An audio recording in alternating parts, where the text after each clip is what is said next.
Press start.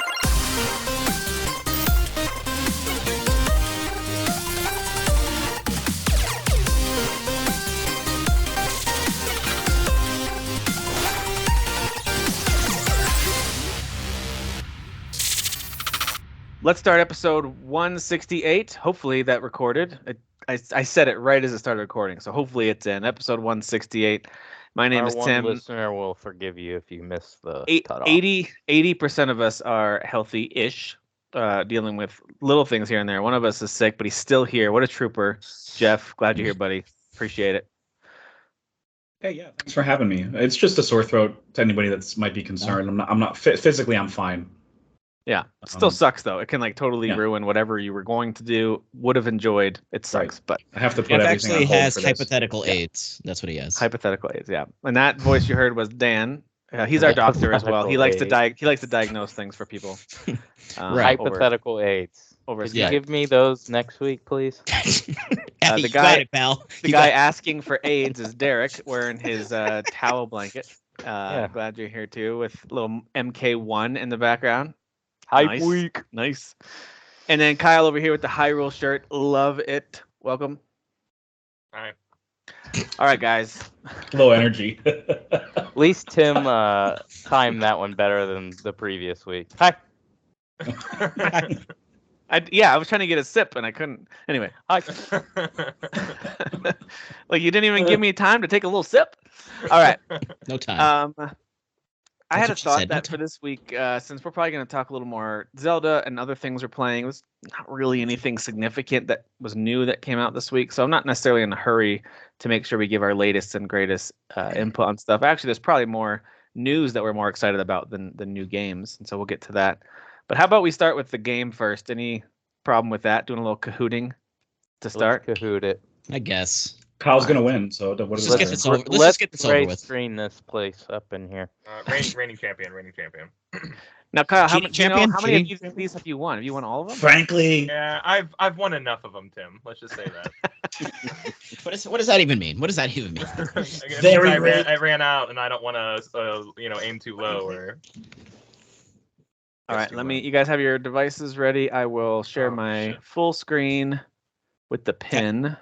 Here we go. I'm using a browser, right? I don't have to use my phone. Ooh, there's noises. Oh, leaps and bloops. For audio, I can't see anything. Leap. so. Yeah, Leaps they're and bloops. seeing now. Yeah, I think there's sound. I actually got to put in my one headphone here so I can hear the noises you're hearing. 1 second. All right, so if you're just joining us via audio, it's going to be better if you watch on YouTube. You don't have to, but you'll be able to see the questions before they pop up. But I'll read them out loud as well. But the idea here is we have about 10, in this particular case, 12 questions in kind of a fast fire quiz format, and all the guys will have they'll be in here. They'll be clicking the answer as quickly as they can. So speed and accuracy gives you points, and then it will rank you at the end of it. Did We've you done add stuff- game music? Is that what we're listening to right now? I think so. I think That's so. Yeah. amazing.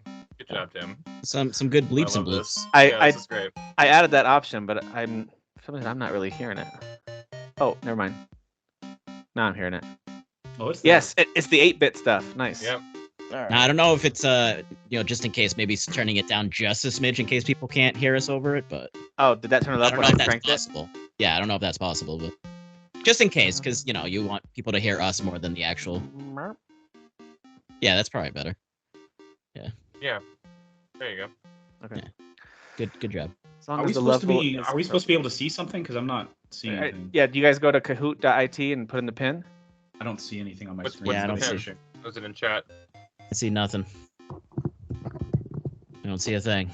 So you went to Kahoot.it and put this pin in and nothing happened? There's no We pin. don't see I the don't see a pin.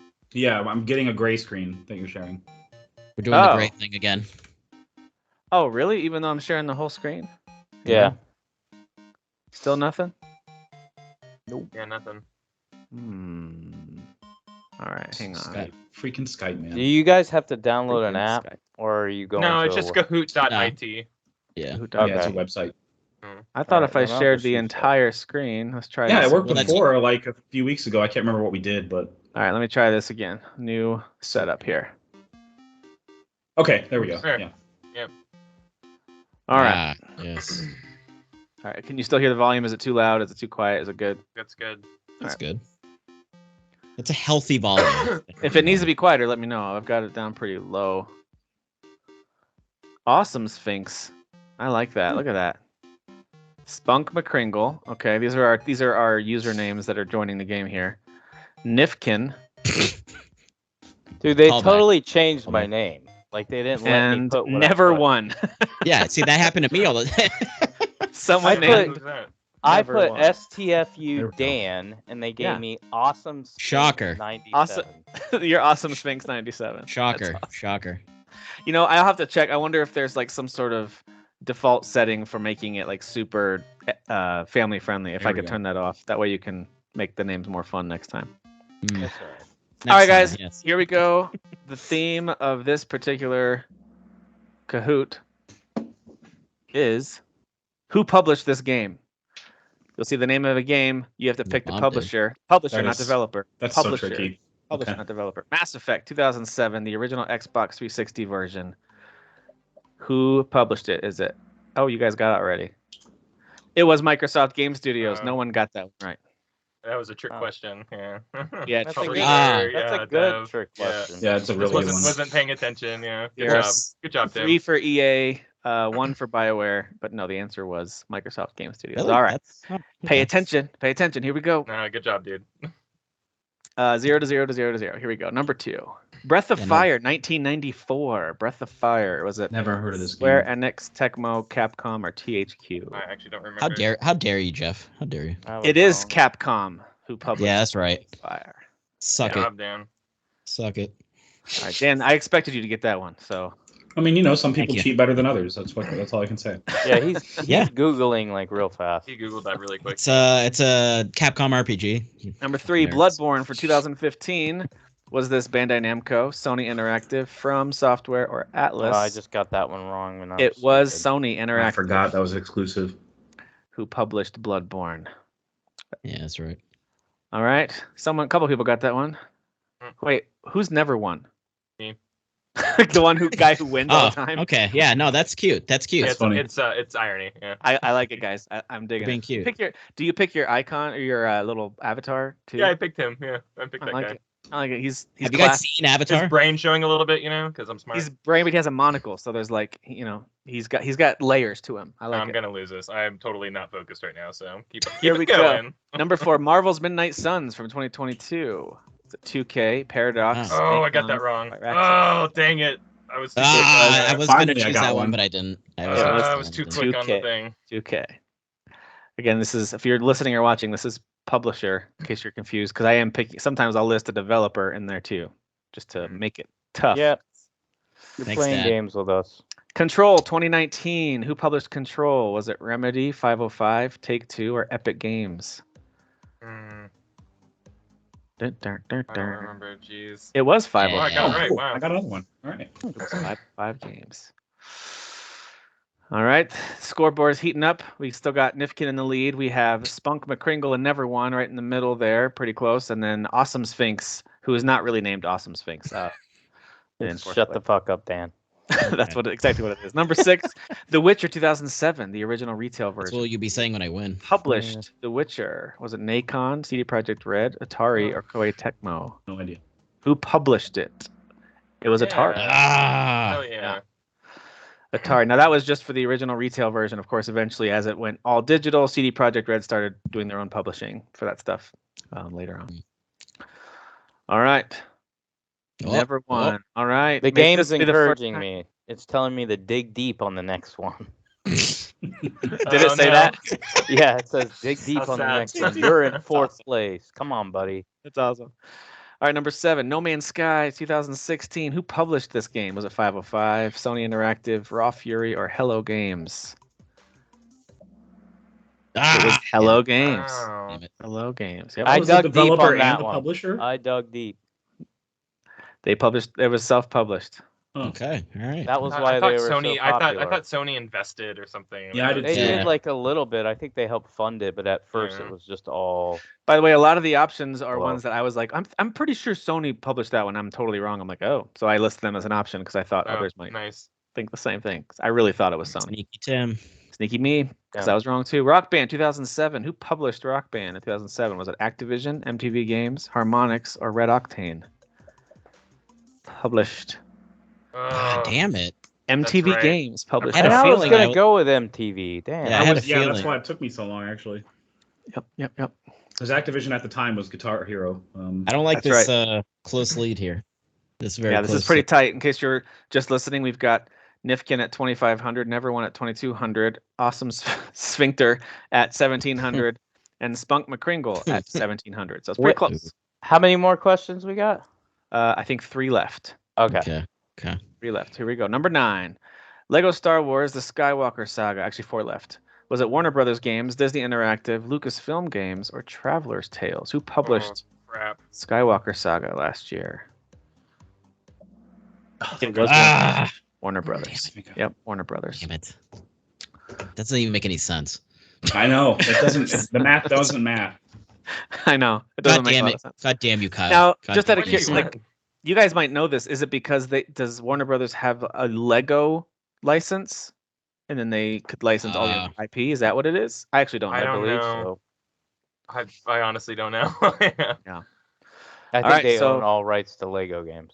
Neverone Do has they? taken Okay. the lead, and Derek. No, that's digging not his true. way Because out. He's in 2K is second. coming out with one. Never mind. Shut up, Derek.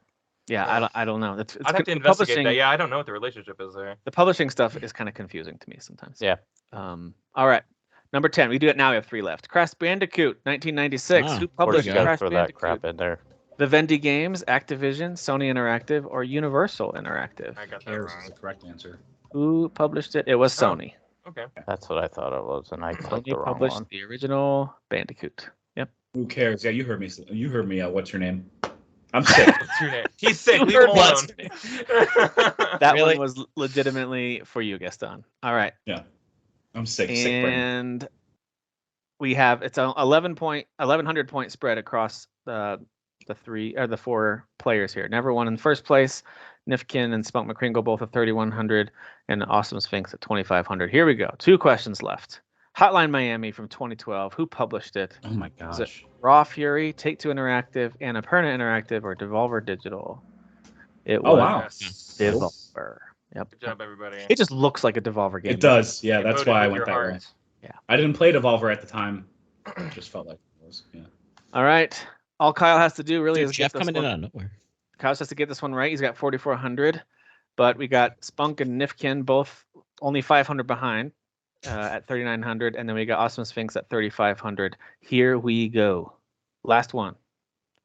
WAF No Mercy from the year 2000. Who published it? Nintendo, THQ, Acclaim, or Activision? Let's all just celebrate this gift for a quick second too. I don't Great gift. remember. I don't remember. Oh, thank God. Ah, damn it. was God damn it. You gotta be kidding me. It Son was of a bitch. THQ. All right. So let's see the I podium. really thought it was Nintendo for some reason. I don't know why. In but then, third then place, I was like, Spunk McCringle. In second place, Nifkin. And in first place, the cheater. Neverone continues to win. I think we need to check first before if Kyle's using Game Shark or something. Like he's using Game Shark. Put for all of Google. y'all on a team against me next time. I don't know. Yeah, we could do that. I'm just trying to figure out how to make it fair. We could do that. I just Yeah, we can do I that. love that we've learned that Kyle has lots of skills, but this is a skill I would not have known. Like, oh yeah, Kyle's amazing at quick response quiz games. Didn't know that. Yeah, That's- I crumble when I take quizzes for like actual things. So It's for things that matter. This is news to me too, Tim. So the 2 that tripped up everybody was Rock Band and Mass Effect. Those were the 2 Yeah. that tripped up everyone. Yeah. The rest of them got at least one person got it right. Mass Effect I knew, but only after you said it. Like I was like, oh, of course. I forgot that's why they had it. That's why it was exclusive Yeah. for a little while, timed exclusive. Yeah. All right. Let me exit out of here. All right. Well done. That's fun. Appreciate you guys participating in that one. Dad likes it when the kids play along with his silly games. So I like Kahoot. That's a good game. Kahoot's a good time. And it's like quick. You just move through them Yeah, quickly yeah. and then you can get on to stuff. It's nice. I like it. All right. As far as new stuff for this week, I really did have my eye on Lego 2K Drive. I thought it looked interesting. I still think it looks interesting, and I'm still down for giving it a whirl. You know, if it were to be super cheap, or if Derek ends up getting it on a platform that we game share, or if it gets on Game Pass. I'll try it, but I'm not really down for spending $60 on what looks to 60? be, for what looks to be a pretty cool open world Lego racer that doesn't have a ton of depth from what I can tell, but it's hard to say. That's just from what I've I read. mean, but IGN's review actually didn't sell me on it because I didn't buy it, but it turned me from I have zero interest into this to maybe I would buy this cheaper. okay, yeah, because it's Luke. I think his name's Luke Riley, and he does most of the reviews now, but he always does all the racing reviews, and I feel like he's spot on. And I thought he was real. I can't say he was fair. I've not played the game, but he was real positive. His negatives were not that big of a deal. He really he thought the story was hilarious. He's like, the campaign's worth the price of admission, which that's what intrigued me. I was like, oh, a fun campaign. He's like, the characters are hilarious. He said the villain had him laughing out loud. His kids loved it. So he actually sold me on it. I will get it at some point. I'm not a Lego guy. I don't buy any Lego games, but this is one that I would actually buy because it doesn't have, for me, I know you guys like the Lego games. It doesn't have the boring gameplay. It has like racing gameplay, which I like. So, but yeah, it sounds like it's a decent game. I just think for us, I can speak for our podcast, it came out at a god-awful time. Like, who wants to buy a game we might play for an hour when we have something a little bit bigger distracting us, or several games that are distracting us? Yeah. Hey, remember when Suicide Squad was going to be out this month? That was fun. Those were good times. Yeah. Yeah, isn't it supposed to be out in 6 days? I'm still waiting for it. I'm excited. It's on the way.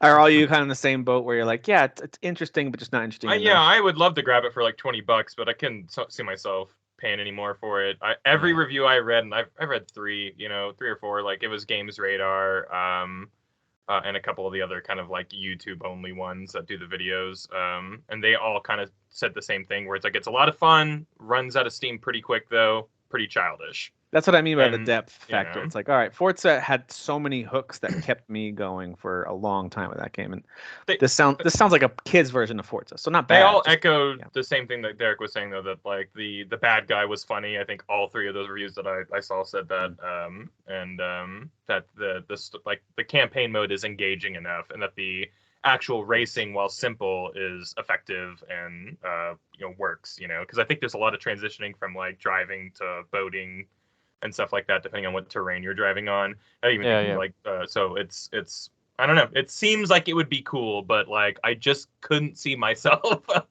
playing anything else than the things that I'm playing right now. So yeah, I'm with you. Well, the other new game for this week that is notable, just because it's a VR exclusive, but also just a regular game exclusive. I don't mind when a game is like, hey, this is best in VR, but you can play it not in VR. I'm like, all right, cool. Like, I'll try it, and maybe at some point, if I end up getting a VR headset, I'll try. I was actually thinking that as I was playing it, like, I'm interested in this in VR. Like, how would it look? Like, what's the angle on this one? But anyway, it's called Humanity. It hit PlayStation Plus Premium, right? Is that the tier that you have to get it? I think. Sure. There's all the different names. Thanks. Yeah, I I always think it forget is there is premium. another tier. There's like three of them together, right? I knew that would become quickly like forgotten and confusing, and they should just do the old Xbox way. Like, it's how Stray was available for everybody, right? Like, if you were on premium. Yeah. Yes, okay, and Meet Your Maker, I think, was the same way. I just don't remember the middle tier, because there's just having PlayStation Plus. That's got to be the one I'm at, because I don't have premium. Classic. Yeah, I think if you had a PlayStation Now subscription, which was much cheaper at the time, and I went ahead and bought like a whole bunch of it, like a year's worth or something, then it would just transfer over to premium. And it was significantly cheaper. They put a stop to that pretty quick when they realized people were doing it. But you got grandfathered in just in time. Though, I squeaked in. Yeah, I squeaked in. But yeah, so I played a little bit of Humanity. I know Jeff did too, but I'll talk about it first, so you can save your voice and you can add on anything that you think about it. So Humanity, just think of it like a 3D Lemmings, except it's with Lemmings you fail pretty quickly as your little lemming creatures die. You guys remember like the little count? You guys have played Lemmings before, right? Oh, I remember Lemmings. Okay. And as the counter goes down, you'll fail. And then I think some of the levels maybe even had don't lose one lemming. There was different challenges, if I remember correctly, in those games. I think I even played it on Vita a little bit, because I played it on PC a long time ago. I'm pretty sure I played a version of Lemmings on Vita. But anyway, so it's kind of like that, except it doesn't really matter if thousands of these humans die. Like they are just plummeting off the edge. There's so many of them that are dying. Wow. Anyway, you're this little So- dog. So Go it's ahead. politicians, like It's games yes. like what politicians play Yes. every day, get It's paid exactly hundreds, what it is. Yeah, they're like, thousands of just dollars. let those people fell off the edge. It's fine. Can't do anything about it. So the setup, it's a little bit Toad's Treasure Tracker in terms of like a 3D kind of box that everything is set up on, and there's edges that just kind of fall off into the nothing. And you're this little ghostly looking dog who over time develops these little abilities, and they're very lemming-like instructions. You can have the entire crowd that hits a certain square. It's all grid based. If they hit a square, you can have them now turn to this direction, or you can have them all jump, and eventually you unlock a super jump or a long jump where they don't go high but they'll go far in front of them in front. So you start to unlock all these other very lemming-like abilities, and you're I think of it more like directing a flow of water, even though it's a bunch of people. It's like a crowd of people. It's almost like water, the way that it flows. And once you change the flow, they just kind of go that direction. And so you want to get them to these goals. It starts very simple, and then over time it gets super complex. And there's these giant gold, man, they look like Oscars, like Oscar trophies. Not Oscar from The Office, but these giant gold dudes. And those are kind of like collecting stars in a game, especially like in mobile games when you feel like, hey, I finished the level, but I only got 1 star, and you go back and try it again to get 3 stars. It's that type of vibe where as the levels go on, it's hard to collect all the gold guys in one go. It's just difficult to do it. So that's pretty much it. And your dog starts to get more and more abilities as he goes. I made it to the second major area. You do like a tutorial, then you do the first area. I finished that one, got to the second of the second level, and I got to a point where I was like, okay, I understand what this game is. I do think it's pretty well made and pretty creative, little puzzle game. But this is getting way challenging for my brain, and I'm going to go do other things. So that's kind of where I hit with that game. But I do appreciate like I think it's creative. I think it's doing what it's trying to do pretty well as a little puzzle game that I imagine probably is decent on VR too. I hit that ceiling way sooner than you did. I was in the first area, somewhere near the end of the first area. Mm-hmm. And as soon as I struggled with the puzzle, I had to restart like 3 times, and I was like, no. Yeah, no thanks. No, I'm not going to do this. Yeah. I already upped my PS Plus subscription, or whatever it's called now, to whatever level it is, but for $3 just to get the game. Nice. And then I was like, I played it for 2 days, and I was like, okay, I'm going to downgrade. Yeah. But you're not wrong. I mean, it is creatively made, and it's really cool. It does feel satisfying to actually figure out how to get both when there's more than one gold person, how to get them sucked up into the hole, whatever you want to call that, I guess. Yeah. Ascended to heaven or whatever. Yeah. But yeah, it's cool level design and stuff like that. I can see why people that like puzzle games are giving this such high grades. Yes. Yeah. Yeah, I think if you really like Lemmings, if you really like Toad's Treasure Tracker, if you really like just really difficult puzzles, any of those water flow games, especially on mobile, if you ever play those games where you have to like turn the pipes and those water games where you're directing the flow of water, and those games also very easy at first, and they get so hard it's like, never mind, I'm done, I'm not going to keep doing this. It's got that vibe to it. And they do include water, by the way. It's like these giant cubes of water that as they go through it, like the dog, and then the humans who go through it, they all go through the water differently. That adds a whole new layer of complexity. So anyway, interesting game. I can see now why it's getting the high reviews. I actually kind of was like, when I first saw the game, I was like, nope, this is going to be bad.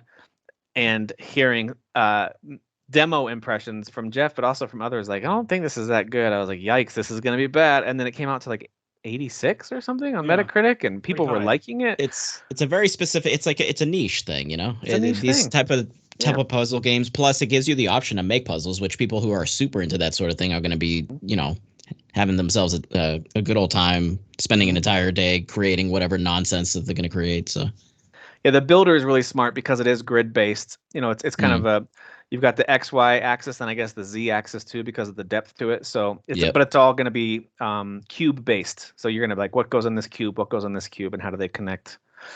So I could see the builder being pretty fun. So kind of like click into each other. Yeah. I bet Parts. you they just probably just snap to each other. That's where I could see the VR actually becoming beneficial if you play it, if you're building. Oh, I didn't think about that. Yeah. But playing It's in like VR, I can't wrap my head around it. It's gonna be like playing with like Legos, almost like it's probably gonna be pretty interesting. Yeah, drag and drop pieces. So there you go. Those are the 2 games that I knew. Any other new games that I'm missing from this week? I think those were the main. And Tears even of the those Kingdom. aren't really main games, but you say Tears of the Kingdom. Yeah, Tears of the Kingdom. Yeah, we will talk Right now. more Zelda. We will talk more It's Zelda. old. No, in it's a old. few We don't talk. minutes. We don't talk old games. It's old now. Yeah, that's Ah, really okay. old. We moved on. Yeah, that's Sure. just Breath of the Wild DLC. So man. 7 days ago. Sure. Yeah. That's my mistake.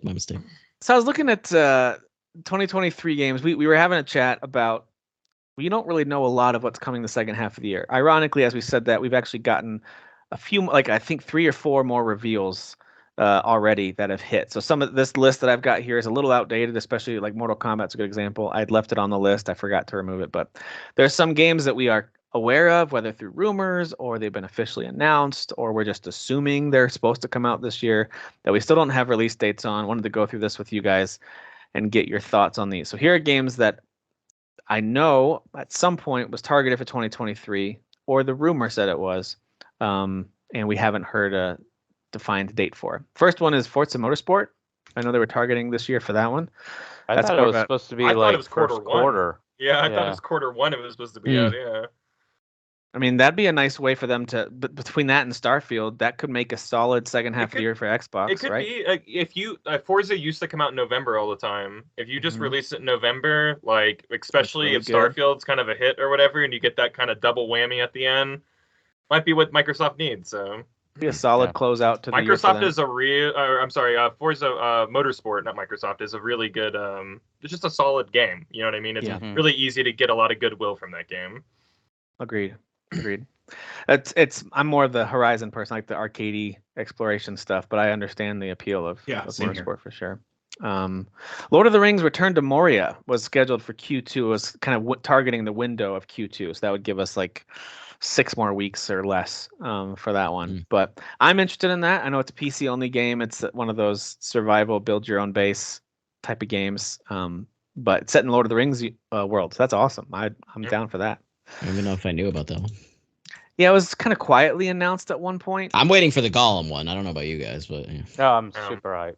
Gollum comes out I'm this asleep. week. I'm I asleep at the actually- wheel on that one. I actually canceled my Mortal Kombat 1 pre-order Sure, to sure, yeah. actually pre-order sure you Gollum did. twice. Yeah. Twice. Yeah, they're rebooting the Gollum franchise. This is Gollum 1.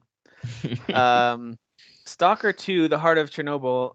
Is that actually Chornobyl? I don't think that's spelled wrong. Anyway, I think that one was pushed to Q2 of this year. Of course, with everything happening in Ukraine, that was pushed back, but they were targeting the first Yeah. half of 2023 to release. I haven't heard anything on that since then. So, because I know that they relocated their offices and then they continued their work on it and said thanks for your patience. And they were Mhm. targeting first half of this year. Those trailers are really good. Trailers are cool. I think we'll I- hear something about it at the Xbox show, like at least an update, even if it's Yeah. just real quick to be like, "Hey, we're still on pace 'Cause that's a to Game Pass game, right? come out in 2023 or something like that." Yeah, like a holiday 2023. would That's fun probably to be parade reasonable. around, you know? Yeah. I don't know how to say this correctly. Baton Katos. I don't know how to say I think it. it's Yeah. Bait and Kaitos. That's how I always pronounced it. The 1 and 2 HD remasters that are. I think they're hitting all consoles. Definitely Switch though. That thing was announced at a Nintendo Direct. Mhm. Yep. Uh, Looks good. And I think it said summer, but I think it's an exclusive for Switch. I think it might be exclusive to Switch. I think it said summer, which Yeah. to Nintendo that could include September, so that's why it's kind of Q2, Q3. No one really knows what they mean by summer usually. So we haven't heard a. We got Solid Pikmin date coming for out in July, so I would imagine it's an August, maybe? August, September game. Yep.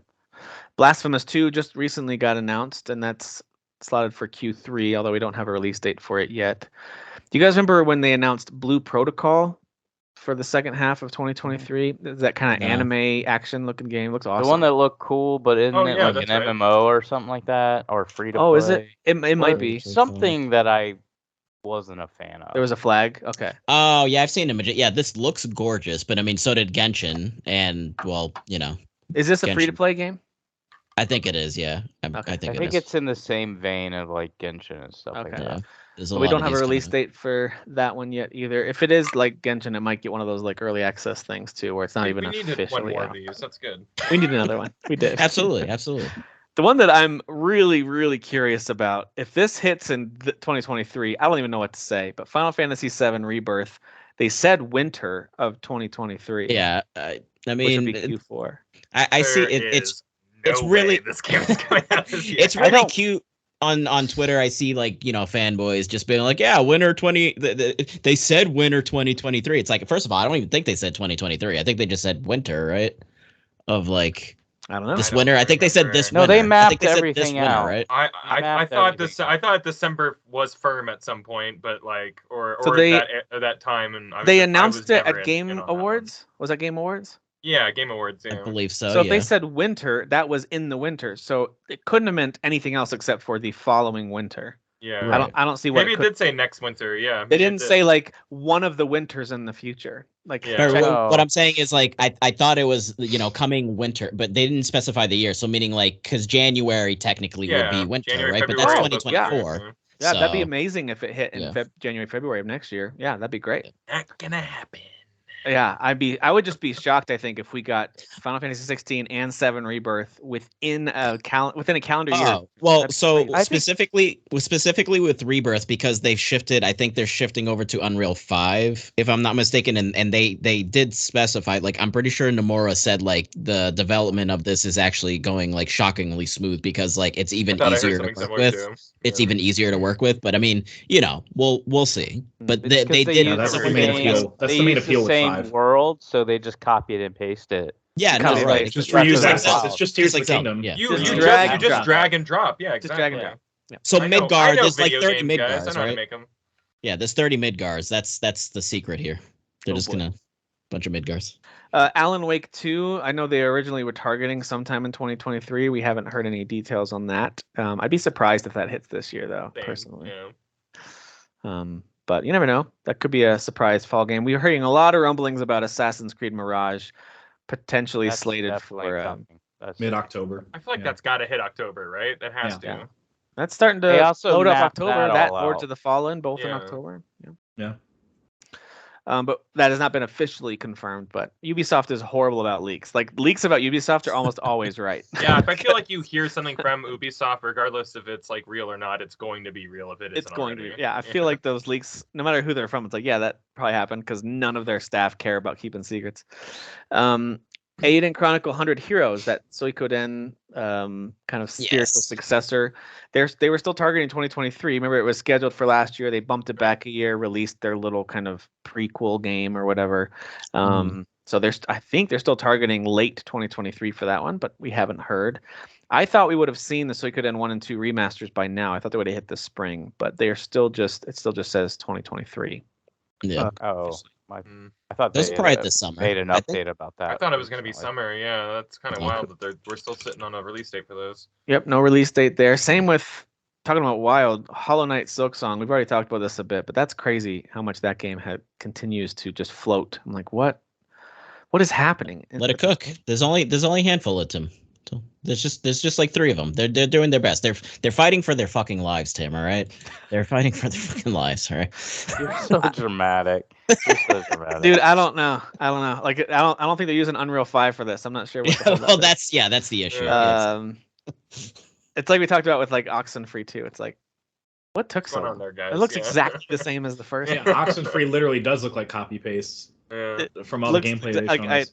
Yeah, They had that- writers new dialogue. block. They're just like sitting there like the Like shit, I don't know the, what we were writing, guys. even the writers are like, man, this is a lot of dialogue. All right, Lords of the Fallen should no longer be on this list. It's officially confirmed for October 13th. I'm gonna say that's gonna get delayed. Oh, why do you Yeah? think? You think so? I'm not buying that it's gonna release. I really don't. I think as they get closer, once we hit like September, they're gonna push it back at least a month or two because Think maybe like a they're gonna February, realize like an early year release next year. it might maybe? be. I just don't think they're gonna hit their goal. I don't think it's gonna be a clean game. I think Okay. they're gonna run into bugs and stuff. Yeah, could be. Marvel Spider-Man 2, I think we all feel pretty confident that we're going to see that by the holiday season. I don't know if we think September, just because the first one did 5 think years it's gonna- ago. I think we're gonna get a release date in 4 days, and I think Yeah, it's so gonna do I. be September, October 2023. Even I if they think- I say, think, even if they say also- November, I'll be happy with that. By the way, like November is fine Dude, too. Like yes, a me holiday too. release for Same. this would be great. I just It's want it coming this year. Yeah. I mean, Pretty confident. this is like most anticipated game of the year for me. Like, Yeah. give me it. It's coming this Uh, year. And I also think Wolverine is targeting next year as well. Like, I think they're gonna drop that release window. Oh, like finally. 2024. Yeah, I think they're gonna show Probably it Sony's fall. thing and show the Winter release window. 2024. Okay. Okay. That'd be crazy too. Like Insomniac pumping out 2 absolutely That's massive Marvel wild, games within a year. Like Yeah, They're just my they're just understanding is copying Wolverine and is more pasting like Spider-Man copy and world. And they're like, dude, we're just reusing the assets. That's We're- all we're- everybody's doing now. They're like, welcome let's to just- Developer Cast. We know what we're talking about here. We're folks. certainly copying and pasting the shtick, aren't we? Whoa. Good one. Good one. Mortal Kombat 1, no longer 12. That was on the list before as 12, but Mortal Kombat 1 is officially confirmed. We'll talk about that too. That's All a right, September. so Yeah. Derek and I are gonna spend like 3 hours talking about that right now, right? When we get to the trailer, we'll talk about that. Payday 3. I didn't know that was targeting a Yes. 2023 release, but they're looking at 2023 for Payday Yeah. 3. We're going to be hearing about that soon because they're part of Game Summerfest with Keeley or whatever. Oh, yeah. So their teaser said that they would, say more about the game then. So it takes 3 whole games to finally get their payday, huh? To finally get paid. Is that Yeah. okay? 3 days. We lost our host. He just Yeah, he quit. said 1 second. You guys didn't pay his salary, and he If we, Yeah, if Tim's we, looking I'm for back, I'm Tim's back, looking I'm for back. his payday. He's Where's looking for the- his payday. I can take a. Oh God. I just realized that I left my doors open because my wife and oldest son. My oldest son was still at work. My wife was out with some friends, and they just got home, and I know they're going to be out there chit chatting, so I had to close my door. Let's see here, Payday 3. Oh, the Plucky Squire. I know that's a smaller game, but I'm pumped for that one whenever Yeah. it does arrive because I don't even it know looks what that is. looks adorable. Looks That's the like one- Tinykin kind of, like Little Nightmares kind of It looks like almost like little figurines like coming out of Yeah. like a book, right? It had like kind of a Mhm. like toy look to it, but they're like coming out of a It was Devolver, right? Wasn't it at the I Devolver? think it was a Devolver published Yeah. game. I'm not sure who Yeah. the developer is, but anyway, but that's still looking at 2023. Remnant 2 was announced for 2023 at some point. Yeah. That's another one that I won't be surprised if it doesn't actually release this year because I imagine that. Feel like with all the press it's gotten, because they've released a lot of stuff, I actually do think that one. Think it might hit this year. Yeah. Yeah. That'd be cool. It would be a lot of wasted money and hype if they were like, oh, by the way, we got to delay it. We're gonna for push it back. I 6 see what you're months." saying. Yeah. Well, one that I've been looking forward to since it was first revealed and then got delayed because of the Russia-Ukraine kerfuffle. Can we call it that? Kerfuffle. Was Replaced, and that game looks awesome. Oh, yeah, the one with the not great name, but like it looks amazing. Yeah, the Yeah, pixel art style in this game is absolutely bonkers. Yeah. very cyberpunk and neon and Looks bright. super cool. Yes, very cool looking, and I think it's a team out of Belarus or something like that. So they had to slow things down, but I still think that the game's in the works, and they're hoping to release it this year. They were hoping to release it last year, obviously. Yeah. Slitterhead. I hate that name, but Yeah. I'm really into this game though. I'm Looks super weird. excited for this one. Looks weird. it Yeah. looks really weird. Yeah. That's another one that I think folks are expecting in 2023. I don't think they gave an official release window, but We heard that about it that one time, and it's been radio silence. So we're in for a surprise, or not so big of a surprise, because I don't see this coming out this year if we don't know anything about it. yeah, it's been a while. Yeah. It's from the creator of Silent Hill, right? Is that Yeah, or is one that of the one- them. Yeah, one of the guys from Silent Hill. Yeah. okay? think so. I thought it was So And it's then a horror game? it's a Yeah. horror game, yeah. Okay. I haven't seen anything on it. That's the first time I've ever Yeah, heard it of was announced. It was a creepy trailer. It actually didn't look all that good to me. Like I know people like horror games. That's fine. It wasn't the horror part. I just didn't think it looked. Let me look technically it all up. that good. But I could be misremembering. Maybe it looked better than I thought. And then Nightingale, which is one that I've been pumped about since they announced it. I even did Yeah. like a hype video on it. Like I can't Yep, wait for yep. this game, but they've gone pretty quiet too, which is fine. Similar to big fans of Hollow Knight, they're like, whatever, keep your heads down and get it done. I'll wait. Totally fine. I'm the same way with Nightingale. I'm like, all right, you guys just keep your heads down and do whatever you have to do and make this game awesome. It kind of reminds me of Valheim a little bit, right? Where it's just Yeah. kind of a lot going on there. So I think they're just kind of taking their time and making sure it It feels looks good, AAA, feels right. man. Like I mean, Yeah. it looks so expensive. Yeah, I watched Yeah, some yeah. recent videos that people had. There was a guy who put out this compilation of like upcoming base building survival games to look forward to, and he had some clips that I hadn't seen yet from Nightingale, and I was like, dude, this game looks so pretty. Yeah. So yeah, they're really putting some resources into it for sure. So yeah, those are the ones that I had on my list. There might be others too that you guys could think of, but yeah. There's AEW Fight Forever's got a release date now. Finally, it's June 27th. Right. Yeah. I just want it to be fun. I had that one on the list and then took it off because it got that release date. There's a few others I forgot to, but yeah. It would be around the time frame of like a really big pay-per-view for them, so it kind of tracks. Okay. That's All right. Cool. Watch the pay-per-view, then play the game. Yeah, exactly. That's cool. Anything else that you guys have on your radar that you don't know when it's coming out, but it should be coming out soon? Is there anything else that I'm missing? Can't think of anything. GTA 6. GTA 6. I saw those stories. Those are legit. Everyone's talking about that. Oh, it's totally coming 2024. It's coming next year. Maybe. I will don't know. say, Sure it and is. I could be wrong, but like I'm always on Game Informer's, like, whatever year it is. So this year's 2023. I check at least 4 or 5 times a week their video game releases because they're really good about updating. As soon as the game's announced, they update it. Yeah. I really think developers and publishers are getting better at like holding off on announcing stuff. As they should. I do think we are going to get, like, in the next, I would say, month, you're going to see October, November, I should say September, October, November, and December too start filling out. I think we're going to get a lot of like games. I want to believe in 4 days PlayStation's going to announce at least 2 or 3 games that are coming out this year that are like big hitters. I'm not talking about small crap. Same here. So I do like that more developers and publishers are doing that, where they're like kind of staying quiet or not announcing stuff at all. And then, like, for instance, I know we're going to talk about it, but I absolutely love that Mortal Kombat's like, here, we're going to tease for a little bit. Here's the trailer. And then what blew me away was like, hey, you get to play this in 4 months. I'm like, what? I get to play this? They did the Fallout 4 thing, like I'm always asking. They did the Fallout 4 thing. So that's huge. Yeah.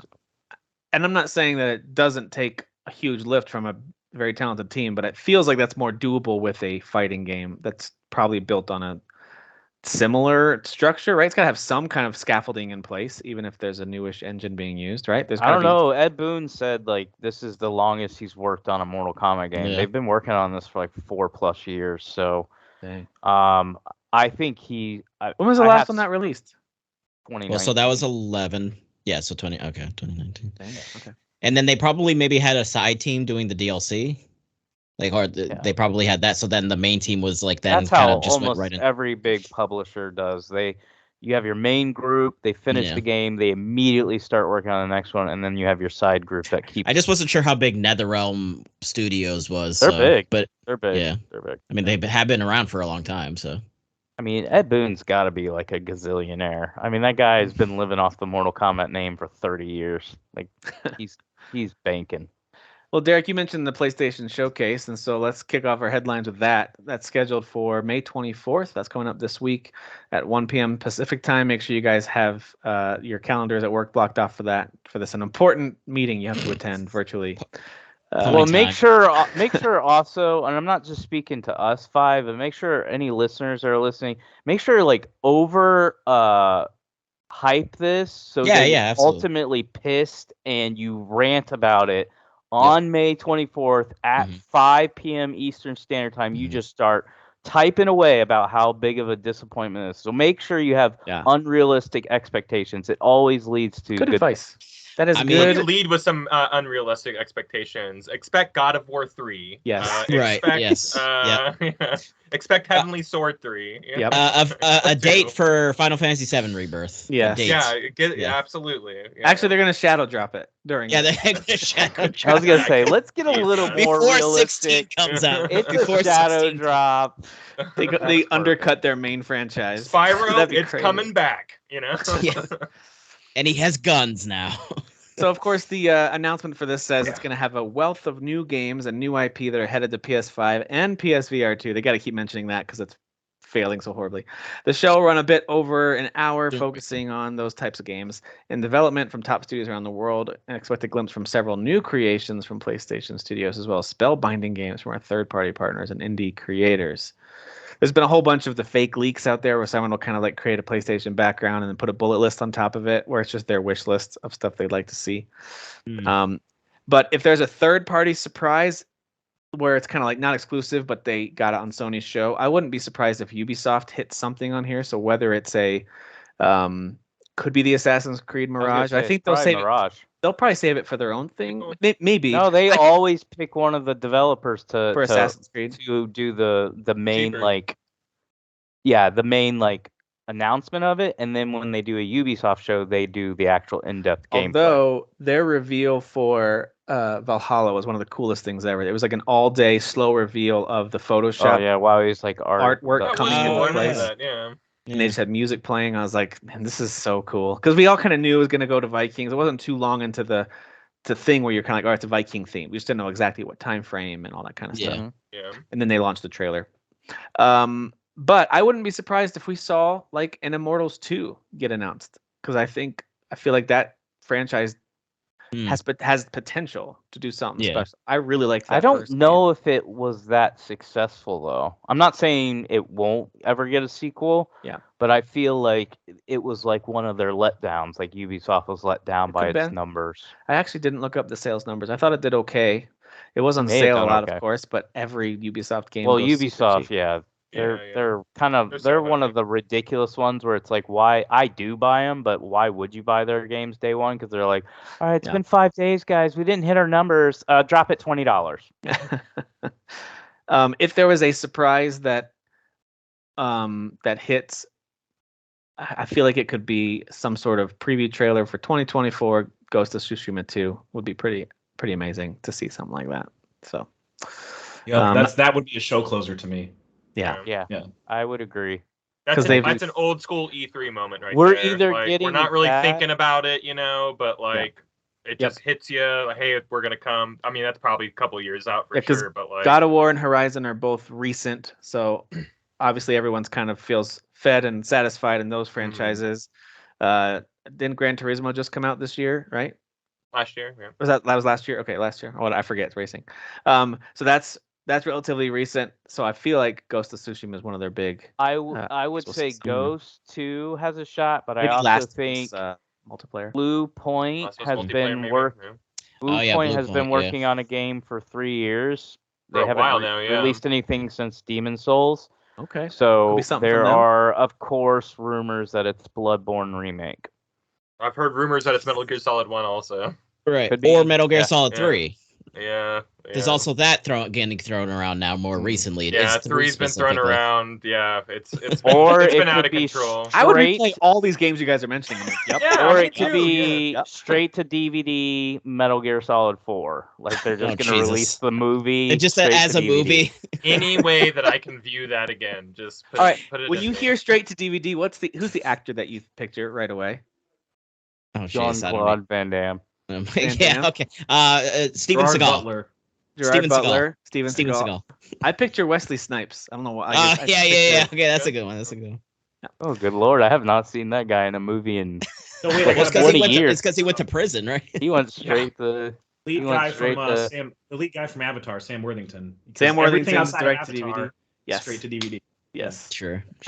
I think they thought he might have some star power, and they put him in like the Terminator movie and stuff. And he was one of them. He's pretty dull on screen. Him and that guy from like Suicide Squad, like the main boring guy. Rick Flag. Oh man, they were clearly like pushing these guys to be like stars. Joel something, right? Well, he was RoboCop, right? Joel Kinnaman. Wasn't he RoboCop in the new one? He was RoboCop. He was RoboCop. They're both like two of the most boring people on the face of the planet. Terrible. I think both of them suck so bad. So bad. You're not wrong, man. Yeah. It's crazy because you see guys who really haven't gotten a big break yet, but they're so incredible, even in small settings. I just watched the trailer for The Bear season 2, and I'm like, Jeremy Allen White is so freaking talented. He's even in this trailer. That's his name, right? Jeremy Allen White. I think I got his name right there. Yeah, you nailed it. That dude is so good. So there's actors like that are out there that you're like, they captivate. they just own the screen. And even some of these, like, you think of those guys who you grew up seeing in just like bit roles that their face was recognizable, and then later in life you're like, oh, they were pretty amazing. Like Stanley Tucci, I had seen him in movies for like decades, and it wasn't until like now that on the tail end of his career, I'm kind of like, oh yeah, he's been one of the best consistent actors. Mark I've Rylance always is liked that for me too. Who's that? Mark Rylance, the Mark guy Rylance, from like the yeah. Outfit and like the BFG and And he was in that the movie that Western, with Tom Hanks, Bridge of Spies. Bridge of Spies. He was in that Western with Christian Bale too, I think. I just Hostiles? watched. Yes, Hostiles. I think he was in that one. So good.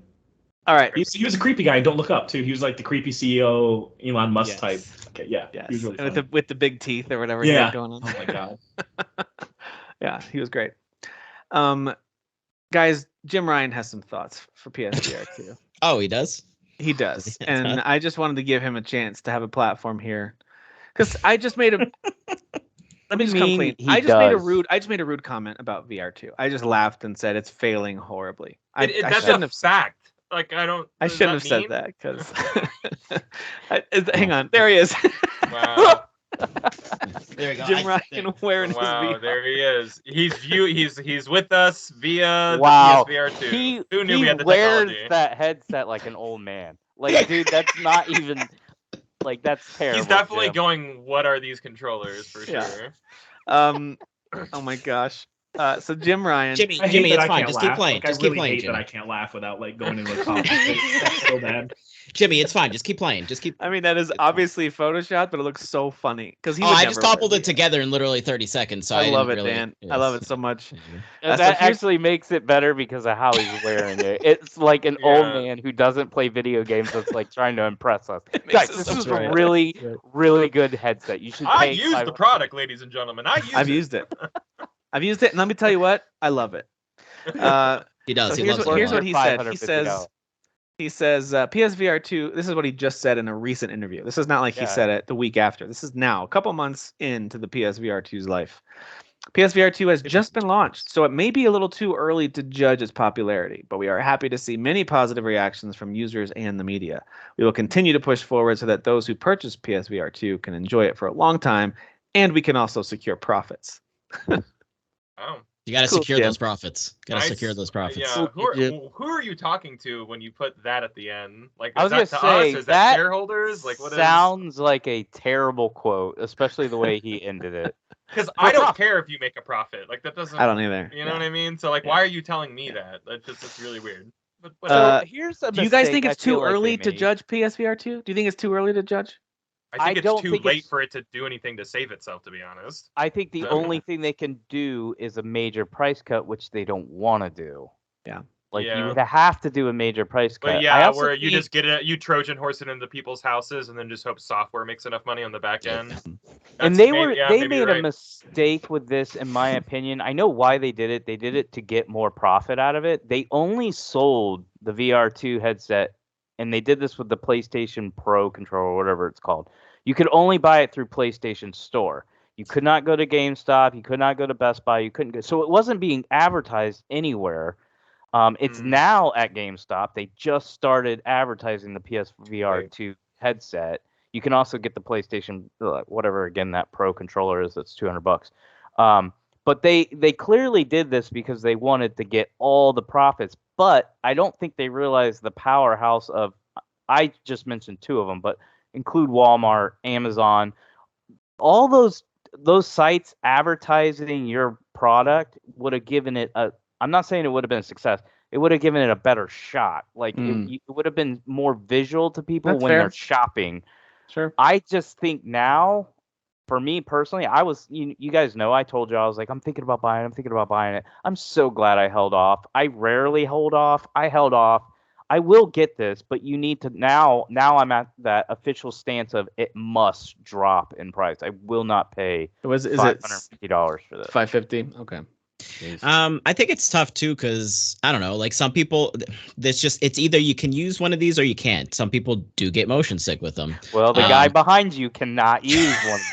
By the way, he Dan, your absolutely picture can. Are you is kidding actually me? backwards for us now. So like, it should look backwards to you. Like see this little thing right here? It looks Smile says it backwards to me, but it's mirrored for me. So like now your image is backwards for everybody else. So am I blocking him? Because I was trying to, so I wasn't. No. Now he's out. It actually looks better because it looks like he's wearing it like a complete moron. Only a half moron before. He goes to bed with one of these on at night. He loves his PlayStation VR 2. That would have been a great. That would have been a great end to the quote. Like, hey, we want to make sure we secure profit, and guys, you could use this as like a one of those covers for your eyes as you try to sleep. My name is Jim Ryan, and I go to bed sleeping with my PlayStation VR 2. I just love it so much. If I wake up midnight, I wake up in Buckingham Palace. I just think about my PlayStation VR 2 while I sleep at night. I don't actually playing all of those games. I can't even think of a game right now. I was gonna say playing the game like whatever. The Horizon game with the bow and arrow or whatever. Moss Volume 2 or whatever the fuck it's called. Have y'all heard of Pistol Whip? You can play that. I whip my pistol all the time. Yeah. I pistol whipped my wife while I was dreaming about my PlayStation. Oh my god! And she woke up saying, "Bloody hell, why are you wearing that in bed?" And he said, "Shut up, woman. I'm playing." You know what I would love to see? Like if I had not that this one random dude's opinion matters, but here's my opinion. I would love to see Sony just focus on make a really good home console and make amazing software and let third parties and put any VR ideas you have and IP you want to put in VR, let a third party handle it. And there are some good options out there already. So I would rather them invest in handheld, to be honest. I know that's not how Sony operates. Like I understand that. I would just love to see them make that shift in the future. Is like, hey, we could actually make a ton of money without the hardware lift. But I think they did okay on the original VR. I think the issue with this one's clearly better. I think they may have gone a little too far with like making it so much better that they had to hike the price up, I think, too high. When you're charging, think about it. When you're charging for a headset that has to be attached to a console and you're charging more for the headset than the console, that's hard to sell it to somebody. Who's not going to use the headset as much as they use the console. Why would I want to pay more money for something that's secondary compared to the main reason and, to me, the better purchase, which would be the PS5 in general? It's a hard sell. And again, it is limited because, like I was saying, with the motion sickness for some people, there's like an age restriction. Like I forget what it is. Is it like 11 and under can't use VR type of things? That sounds about right. So it's like so basically you can't buy one for your kid because it's just there was something with the 3DS for that too, where they were like, we don't recommend using. Do not turn this on with your dumb kids. So like you're completely omitting an entire demographic there. Like if you, because there's obviously like cutesy games, right? Like Moss, for example. It's like a little kid would probably love playing that, but they can't because it's going to damage their eyes. So the target audience to me doesn't seem like it's more the impulse buyers at a store on a shelf. Yeah, right. Maybe that would have made a difference. I still feel like it's mostly hardcore gamers who have expensive tech. It's people like Derek, like you are their target demo. Yeah. But with a big thing about VR headsets though is that they need to be wireless. This thing's still having a wire, like you can't turn around with it on. Like I'm sure you can, but like having to be careful and aware of the wire at all times. Yeah. Like Facebook has them beat with their little MetaQuest thing, so it's just like which is half the cost too. Which is half the cost. It's obviously a lot worse in the graphical department, but like it's like from what I understand, at one point, like a couple years ago, like this type of hardware for the PSVR 2 was like a $1,000 or $1,500 like setup, just a couple years ago. So like this is like a high-end VR headset that's like at a pretty affordable price. It's just when you have to package it up with the PS5, it just becomes a slippery slope. Like Derek was saying, just a hard sell, Yes. Because I think this one, I could be wrong, but I think it's 1800p, so it's almost 4K. It's a 120 hertz. Like we're talking, this is high-end wide, stuff. So you have like peripheral also, like a little bit of peripheral. Like it's a really nice headset. The controllers are really good. This is high-end. People who want to buy something like this are doing this on PC. So I don't know what PlayStation was. So this only works on PS5, though, right? Yeah. Oh, Kyle, that's a good point. So, people who want this level of tech have already invested in this level Yeah. of tech. Like if you want this level of VR, like you want the omni like directional like walking pad, you want the whole my the haptic gosh, those are feedback crazy. suit, you know, like you want Yeah. like people want the full setup. Like you don't I don't know who they're chasing with this. They If they should had also- gone cheaper, Yeah. you know, like a $200 headset and like, you know, it was just more games or whatever, like maybe that would have gotten people to be You're like, right. oh, There's no convenience factor here. It's all Yeah. high tech stuff. Yeah, that's a good Yeah. And They you're should not unlock it for selling PC. me. You're not selling me, which again I've always said I'm an easy sale, so I'm not hard to sell on. would be You're in a not mark. You're not selling me floozy. because Hey, yo. I've gotten past the whole VR thing. To me, VR is just like kiddie crap. What I'm saying is you don't get a full-fledged like AAA amazing It hasn't experience happened with yet. VR. There's only been one game that's ever been reviewed that way, and that's Alex. It's yeah, the only Half-Life, game where Alex. I've heard people I say hear it's outstanding. Yeah. this is absolutely amazing. You need to play it and all that. All the other experiences, and there's good ones. They don't have enough legs where you're like, this is a. They're not killer apps. system There's not a whole lot of Yeah, killer yeah, yeah. If you And got nothing Half-Life on Alex VR on too. PlayStation 5 and gave PlayStation 5 VR a price like dump, you know, like people would buy that thing for sure because there are a lot of people who have heard all these years about how good Half-Life Alex is. That could be can't announced at play this it, you know? PS PlayStation thing. Steam Maybe ain't they'll giving announce- that to nobody. Steam You don't ain't. think so? giving that. Valve's not giving that away. Wait, because That's Valve has that's their a own seller headset for them. too, They have right? their own VR. That's a Yeah, seller yeah. for them. That's a killer app. That's I didn't think Yeah, about that. Yeah. Sony has had some. You're right. They've had some great VR games. Everything from Moss to the new Horizon apparently is very good. I know Sony didn't make this one, but Beat Saber is a great reason to have a VR headset of some kind. And I thought Astrobot was amazing VR experience even before they did the PS5 little mini Astrobot. They game. need like a really strong first-person shooter, right? Take like That would help. Killzone, or maybe even bring back like Resistance or They had that something. one Blood but and have it be Truth really that simple. reviewed really well, and I remember Dude, playing it if and they being like, brought one of those games that's back nice. and made it just a VR game, I would fucking That sell would be every so PlayStation awesome. I'd thing be so that about I Resistance own. or Killzone. Yeah, and like But I actually like want- really good, right? No, like, make but it I really want good. you to one. bring it back and not make it just VR. Like I'm Oh, saying, yeah, I would I'd be rather Right, yeah. angry. I'd just rather those franchises back than them. Oh, being I see what you're VR saying. gimmick Yeah, yeah, yeah. games. Like I would sell PlayStation you're and saying never if buy they their bring back product again. Killzone and the only reason it's back is for VR, you're gonna be Yeah, ticked oh, off. I like, got you. and then it's a bad VR game at that, you know. Ugh. It's like the Fable game where it's like, hey guys, here's our Fable game Oh, that you yeah. use with the Kinect, go like this to cast Yeah. magic or whatever. and it's I just tried like, so hard to like that, and I even a Fable. you guys fanboy can't, didn't you like guys it. canceled that the Fable, whatever the next Fable is going to be, and you turned that studio inside Legends, out right? for this, you know, Legends for or the, Journey. man, it made me or- so no, mad. Journey was I the think one it that was came out.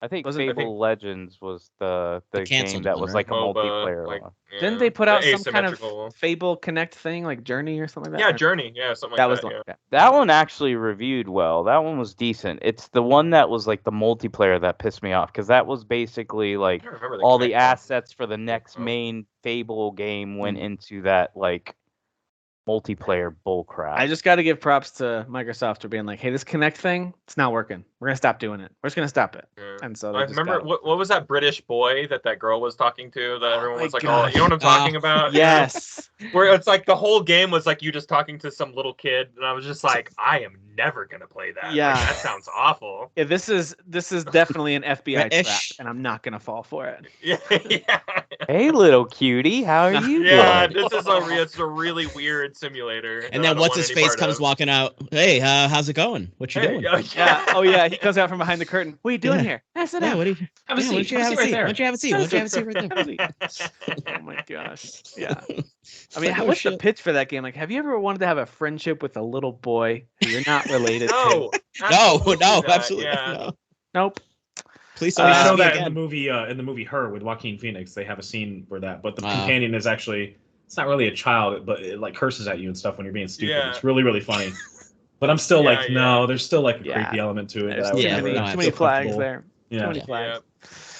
Yep. All right. Well, I don't know if you guys ever played Pac-Man 99. I kind of like the Tetris 99, Pac-Man Oh, wait, Pac-Man no. 99 thing, but Nintendo is shutting down Pac-Man 99. At least like the online components to it. You Oh, can still play that some of sucks. the single player Yeah, I stuff. got an email about that. I got one But saying, yeah. It was weird. yeah, I think as of October 8th, it'll be kind of pulled from the store, and the online stuff will shut down. So, but you can still do some of anything that you paid for, any of the DLC. There's offline modes and custom themes. You keep that. You bought that, but they're taking the online stuff off. Yeah, I think they were saying you needed to buy it by this date, or it won't be available for purchase or something. Which, I mean, that's just that is a reality of like a subscription service piece of content. There's no guarantee that it's always going to be there. We see that with Game Pass. We see it with Netflix, Disney Plus recently. And so it's not that surprising when you see stuff like this happen. It just kind of it's a bit of a reality smacking you in the face. Like, oh, yeah, I don't own this. I'm subscribing to a service that has it available. Yep. Interesting. Okay.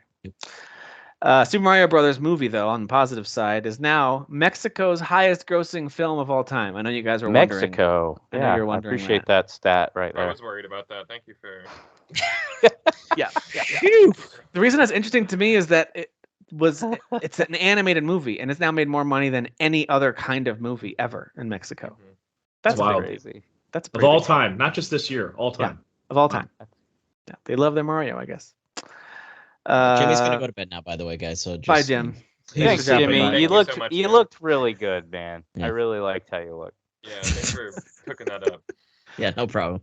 One of your streams, you need to dress like Jim Ryan and come dancing out. Like you please. did. So just dress like an old white guy with a button shirt. Exactly. You nailed it. Absolutely. Yeah, you know exactly what we're talking about. Yep. And just the entire conversation has to be you talking about PlayStation and how amazing it is, even though you clearly never play it.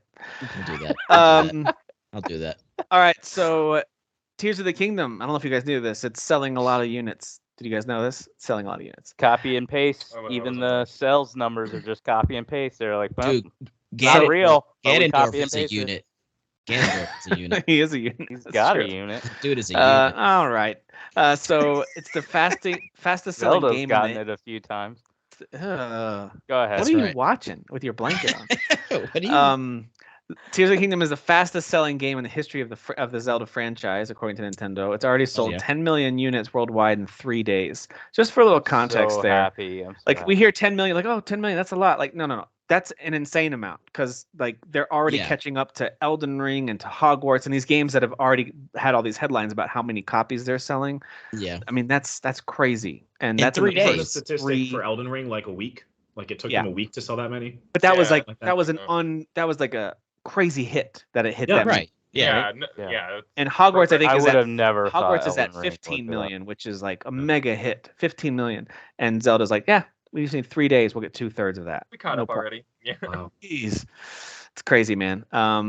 It's also the fastest selling Nintendo game for any system in Europe and the Americas. So Wow. that's pretty crazy too. Well, game sucks. So Yeah. It does.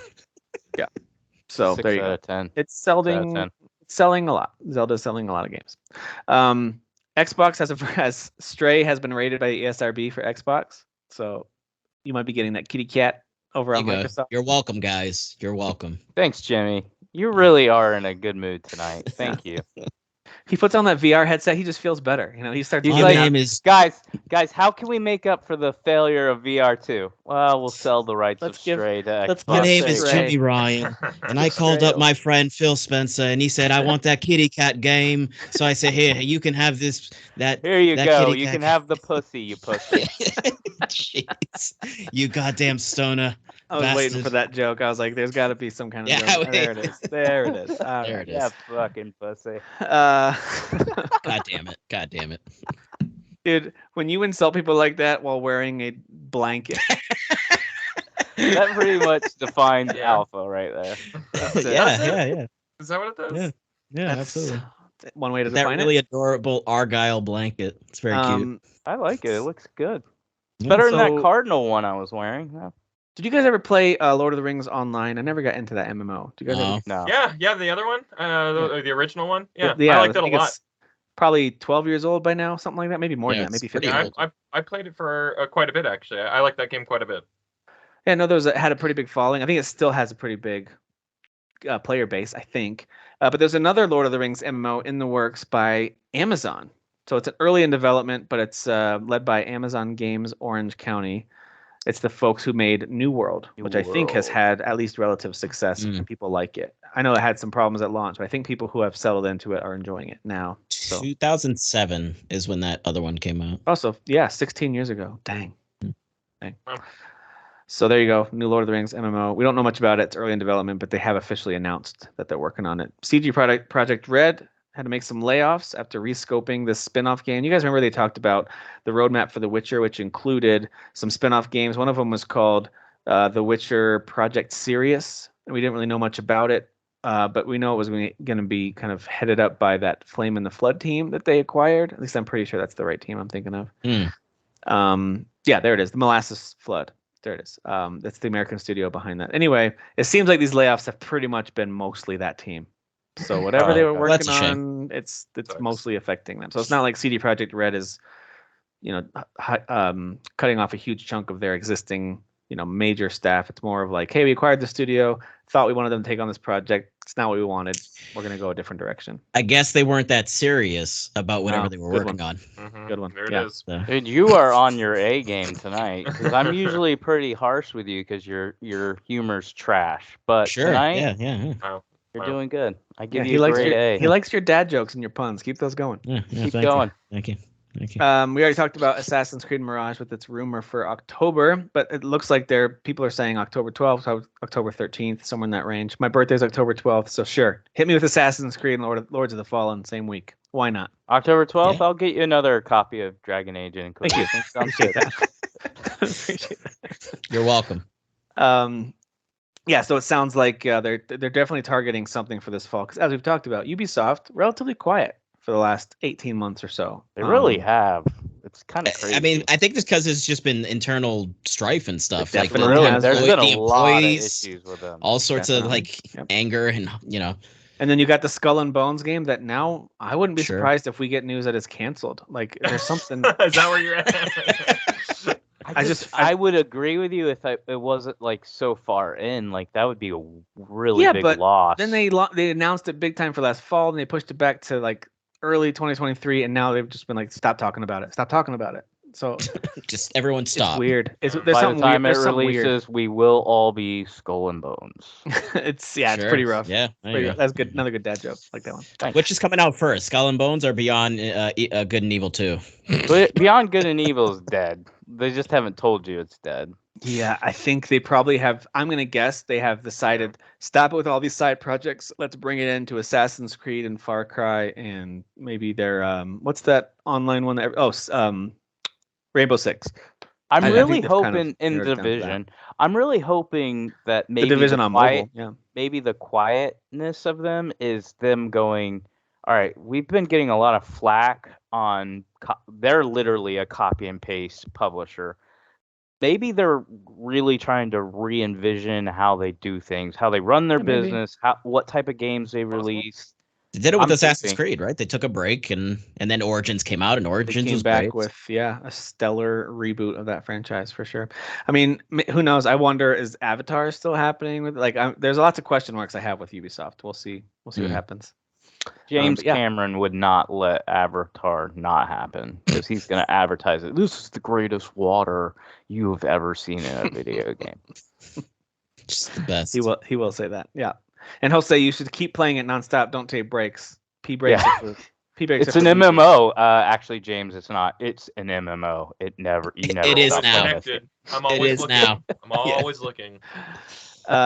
We talked about Lords of the Fallen 2. That's been dated for October 13th. The gameplay trailer looked really good, but Dan, you had a good point where it's like, but does it feel clunky though? Like that looked good, but you're not the first one until you actually play it, right? Yeah. I bought the first one right away because it looked really good, visually, and I liked that it was kind of like a smaller studio. So of course you guys know me, I root for them. Sure. But I played it and I was like, okay, the first boss was fun, but after that it kind of it's real floaty. It's just wasn't that great. You can keep pretending like you're not going to love another game with the word fall in the title if you want to. I'm absolutely going to buy this day one. You're going to love it so He's going to much. fall in love with this Swimming in Sevens game. Or you're going to hate it like you do sometimes. Like, I hate this game. I want to keep playing it because it says fall. I really hate Redfall as I've already beat the game twice. It's so terrible. Mortal Kombat 1. Think I'm playing Tears of Kingdom. Wait, did you beat it twice? Is that what you just said? No, I'm just kidding. I did really beat it once, so. He did complete it one time. Mortal Kombat 1. Why don't you guys tell me what you thought? Announcement trailer, September 19th, release date. Pretty crazy trailer. At first, I was like, oh, they're going to just tease us and not really show us much. And all of a sudden, body started getting ripped apart. And I was like, okay, There they go. So they're just And here we doing they're doing what they did with 9, because 9 was like basically a reboot, right? So they kind of started fresh again, and they really like kind of put some. I mean, it was still cheese, Well, right? It I was still will cheese, say but- this. I will say this. It yes, is it a reboot? Yes, but it's not like 9 because it's not like 9. 9 was basically like the first 8 don't exist essentially. Yeah, exactly. This is clearly going, okay, we are taking what happened in Mortal Kombat 11 and continuing it. But because of the way Mortal Kombat 11 ended, they're allowed to reboot the entire story, the entire franchise. And that, to me, in my opinion, is genius. Like, it was so smart of them to do. They made 11 extremely interesting story-wise, but they set it up to go, hey, we're 12 games in. Now we got to be able to kind of reset things and make it fresh, and they did that. And to me, I've always fanboyed over anything they do. Like, I absolutely love it. Like, this to me is the coolest freaking cover art I've ever seen. I mean, Liu Kang's always been the main boy, right? He's the main dude, and now and they're never still carrying that. He's never gotten enough spotlight. You know, it's always been Scorpion and Sub-Zero. This is like the coolest cover, and I don't know, it's awesome. How'd you like him with the move he did on that guy, where he pushed his head down through his body? Oh my god!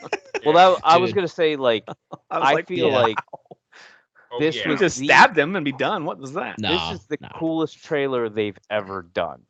Like, Yeah, they've it's pretty always done visceral. cool trailers, but this was more serious. Like, if you go watch like 10 and 11 and stuff, they always like have a hip hop song. It's really dumb, but they always have cool stuff happening, so I like it. This was more epic. Like, this is epic. Like, this is like, they're taking characters that you love, and I absolutely love that they're like, at 1 second they're saying how they hate each other, but maybe they'll be like brothers and join together, or maybe they'll work together and blah blah blah. So they're setting up like Liu Kang's ending is that he becomes a god, and he basically resets the universe to create the perfect universe. And so that's essentially what the trailer's hinting at, is they're like, look at Sub-Zero and Scorpion. They like each other. Look at Melina and Katana. They're not trying to kill each other. They're together, spending time together. We're also kind of like visually and like story-wise starting like fresh with them, like not looking all sort of like not futuristic, but you know what I mean, like kind of the evolution of their look. As soon as I saw Sub-Zero it's like old school, and right? Scorpion, Scorpion's still in his corporeal form. He's still like in his. He doesn't have the white eyes. He has the rope hook as opposed to like the demon, like, get over here. He's not like, on fire yet and all that. He's all human in this. And so I love that they set it up with that, and then like you see a young Shang Tsung. So if you played Mortal Kombat 11, he's not young in that. But you see a young Shang Tsung portal in, and just kind of, he absolutely goes into just all those characters you get introduced to, he absolutely fatalities all of them. And then Liu Kang's like, but some people, they just want to start a war or whatever, and there's something worth fighting for. And then that's when Liu Kang does that epic, which that fatality is going to be in the game. Does that epic fatality where he just unleashes 2 dragons that grab Shang Tsung. And then he comes straight down on him and smashes him. Well, what's sick is it's literally just so it's taking like Liu Kang is Raiden now, right? Like Raiden, right? Raiden, sorry. Yeah, well, kind of. I mean, he's ascended to a different type of god. He's not. No, right. But what I'm saying is like he's in his place now. Like it's Raiden's not like where he's not in that god status. Like now it's Liu Kang, but he has fire and lightning. Yeah, right. And now Raiden is immortal, or Raiden's immortal, and he's hanging out with Kung Lao and stuff like that. And Liu Kang's goal is to basically make Kung Lao what Liu Kang was to Raiden. He's your champion. So I don't know. For me, this is like, not only have I watched this trailer like 5 times, but I'm literally on, if I'm not playing Legend of Zelda, or I'm sorry, Tears of the Kingdom, if I'm not playing Tears of the Kingdom, I'm on YouTube watching all of the like theory videos, and I'm completely entrenched. This is taking me back to my teenage years, where I'm just like, I cannot wait for this game to release. I do have my concerns though. They did release a lot of information, and that is like they have these cameo fighters, and basically what the cameo fighters are, they're not part of your roster, so you can't like Oh, who's one of them that's a cameo for sure? It was Like Johnny Cage, right? But then I was Yeah. seeing something about Johnny Cage was on there, but they did confirm so it's Yeah, confusing. I don't know. One yeah. of them that's supposed to be like just a cameo roster is Tremor or whatever. And all that is that they're like an assist fighter. They're not. You can't pick them and fight with them. They're not your character. I just think that's weird. I don't understand the point of that. I don't understand like why you wouldn't have a system where you can select your main fighter and then you can select somebody else as your cameo fighter, but they're still part of the fighting roster, if that makes sense. Like they're just that was like you a in that leak. match. That was Don't like some an other games was do it that? Like, doesn't Amazon Smash Brothers Italy? kind of include characters from the Yeah. universes as like Yeah, assists? They have like the trophy support item. But you're saying that these are formerly fully usable fighters in other Mortal Kombat games. And they're yeah, not that's going a little weird. Yeah. Apparently they're not going to be usable in this game. Like you can't select them and fight with them on their own, which is weird to me. It is weird. But we don't have all the information. I don't know what type of like game this is going to be. Clearly, if you look at the trailer, not only was that like a foreshadowing, like, hey, we're rebooting everything, but everything was done in pairs. So they're clearly trying to show you like this could be like a tag team type game, which would be super where cool. Like we're Tekken Tag Tournament, right? That was something like that. That could be the cameo system where it's like a tag tournament type thing. The lore for all this stuff sounds super intriguing to me. Like I'm down for it, but I'm wondering if it weren't a fighting game, I'd probably be all in. But still they were cutting in the scenes of like the fatalities or whatever was going on. I'm wondering if that was actually in game. I'm wondering if they were doing it maybe at an angle to kind of make it look more cinematic, but I don't know. Like that looked in game to me. Like, I mean, if you go play Mortal Kombat 11, it's one of the best looking games. I can only imagine MK1 is going to be way better. Yeah. Still. It's a good looking game, so. But like if it is though, like the level of detail in those shots, they were quick shots, but like the level of detail was pretty fantastic. Yeah. So I'm pretty excited for that. Yeah. Yeah, I'm pretty excited too. Mortal Kombat's definitely one of my favorite like fighting games, and they do the story mode right, and it's just going to be a lot of fun to get in and like see the story events that we've seen before, but like altered and twisted and weirded out and stuff like that. And and we don't know. There might be other modes that haven't like talked about yet. They always have some like the crypt mode or whatever, which is like the place where you go to unlock everything. Like there's a lot of information to come out. Yeah, I know this won't be in it, but one of the things I wish they really would do in like a near future Mortal Kombat is I really want them to go to like a single player experience like they did back in the old days, but actually make it a good RPG. Yeah, and have like you Shaolin like, explore, monks. Explore like an open area world, and like that's where you could do your story mode. I like their story modes now, but they've been doing that for the last 3 or 4 Mortal Kombat. Let's start shifting to something bigger, and that's kind of why I'm excited about the Street Fighter 6. It's not super serious. It's going to be over the top stupid, but it's essentially a small Yakuza game and a Street Fighter game, and that's pretty cool. It's like an open area world where you just go around punching people in the street and leveling up and doing insane stuff. That's what I would like for Mortal Kombat to do, because they did do that before, but they did it on like original Xbox games and like Xbox 360 games where they didn't have like the power to create like this open area in a detailed way. I would absolutely love if they went back. Dude, if they had like explorable, if the story was like you running around as like Kung Lao, like actually like in sort of like a map and like even interacting with some people, but then you approach a spot and like it kind of then the camera turns and like a cutscene happens and the fight starts going, like that would be bananas. Like that's what I want. I mean, that's what that mode used to be. You would create a character and then you would just run around and learn everybody's fighting stance. Like I think the one I'm thinking about is Bo Raicho would train you and then you would go fight other guys, but you were exploring a world, getting collectibles, upgrading, all this stuff was happening, and I would love it if they would do that in one of the that'd be really cool to return to something like that. Just make it better. Yeah, so big news for fighting game fans. They've got a new Street Fighter and Mortal Kombat entry coming out within 3 months of each other. That's pretty amazing. How uniquely timed. Yeah, that is really cool. Did anybody pre-order the collector's edition? I haven't, because I didn't like the statue of Mortal Kombat. Mortal Kombat, yeah. I mean, that's probably the one I'll go with, but like I usually pre-order like 3 days before it comes out. No, the collector's one, the $250 one. It's Oh already no, sold out. no. Yeah, No, I didn't. I was going to, but I Did didn't you like grab the it? statue. I didn't because I didn't like the statue. What's If the the statue? Yeah, statue Liu would have Kang been looks weird, right? It is a stupid statue of Liu Kang. If it would have looked like that, I would have bought it. Day Yeah, one. absolutely. Absolutely. It looked very cheap. I didn't like That's it. a bummer. $250. Yikes. All right. So 2 other release dates.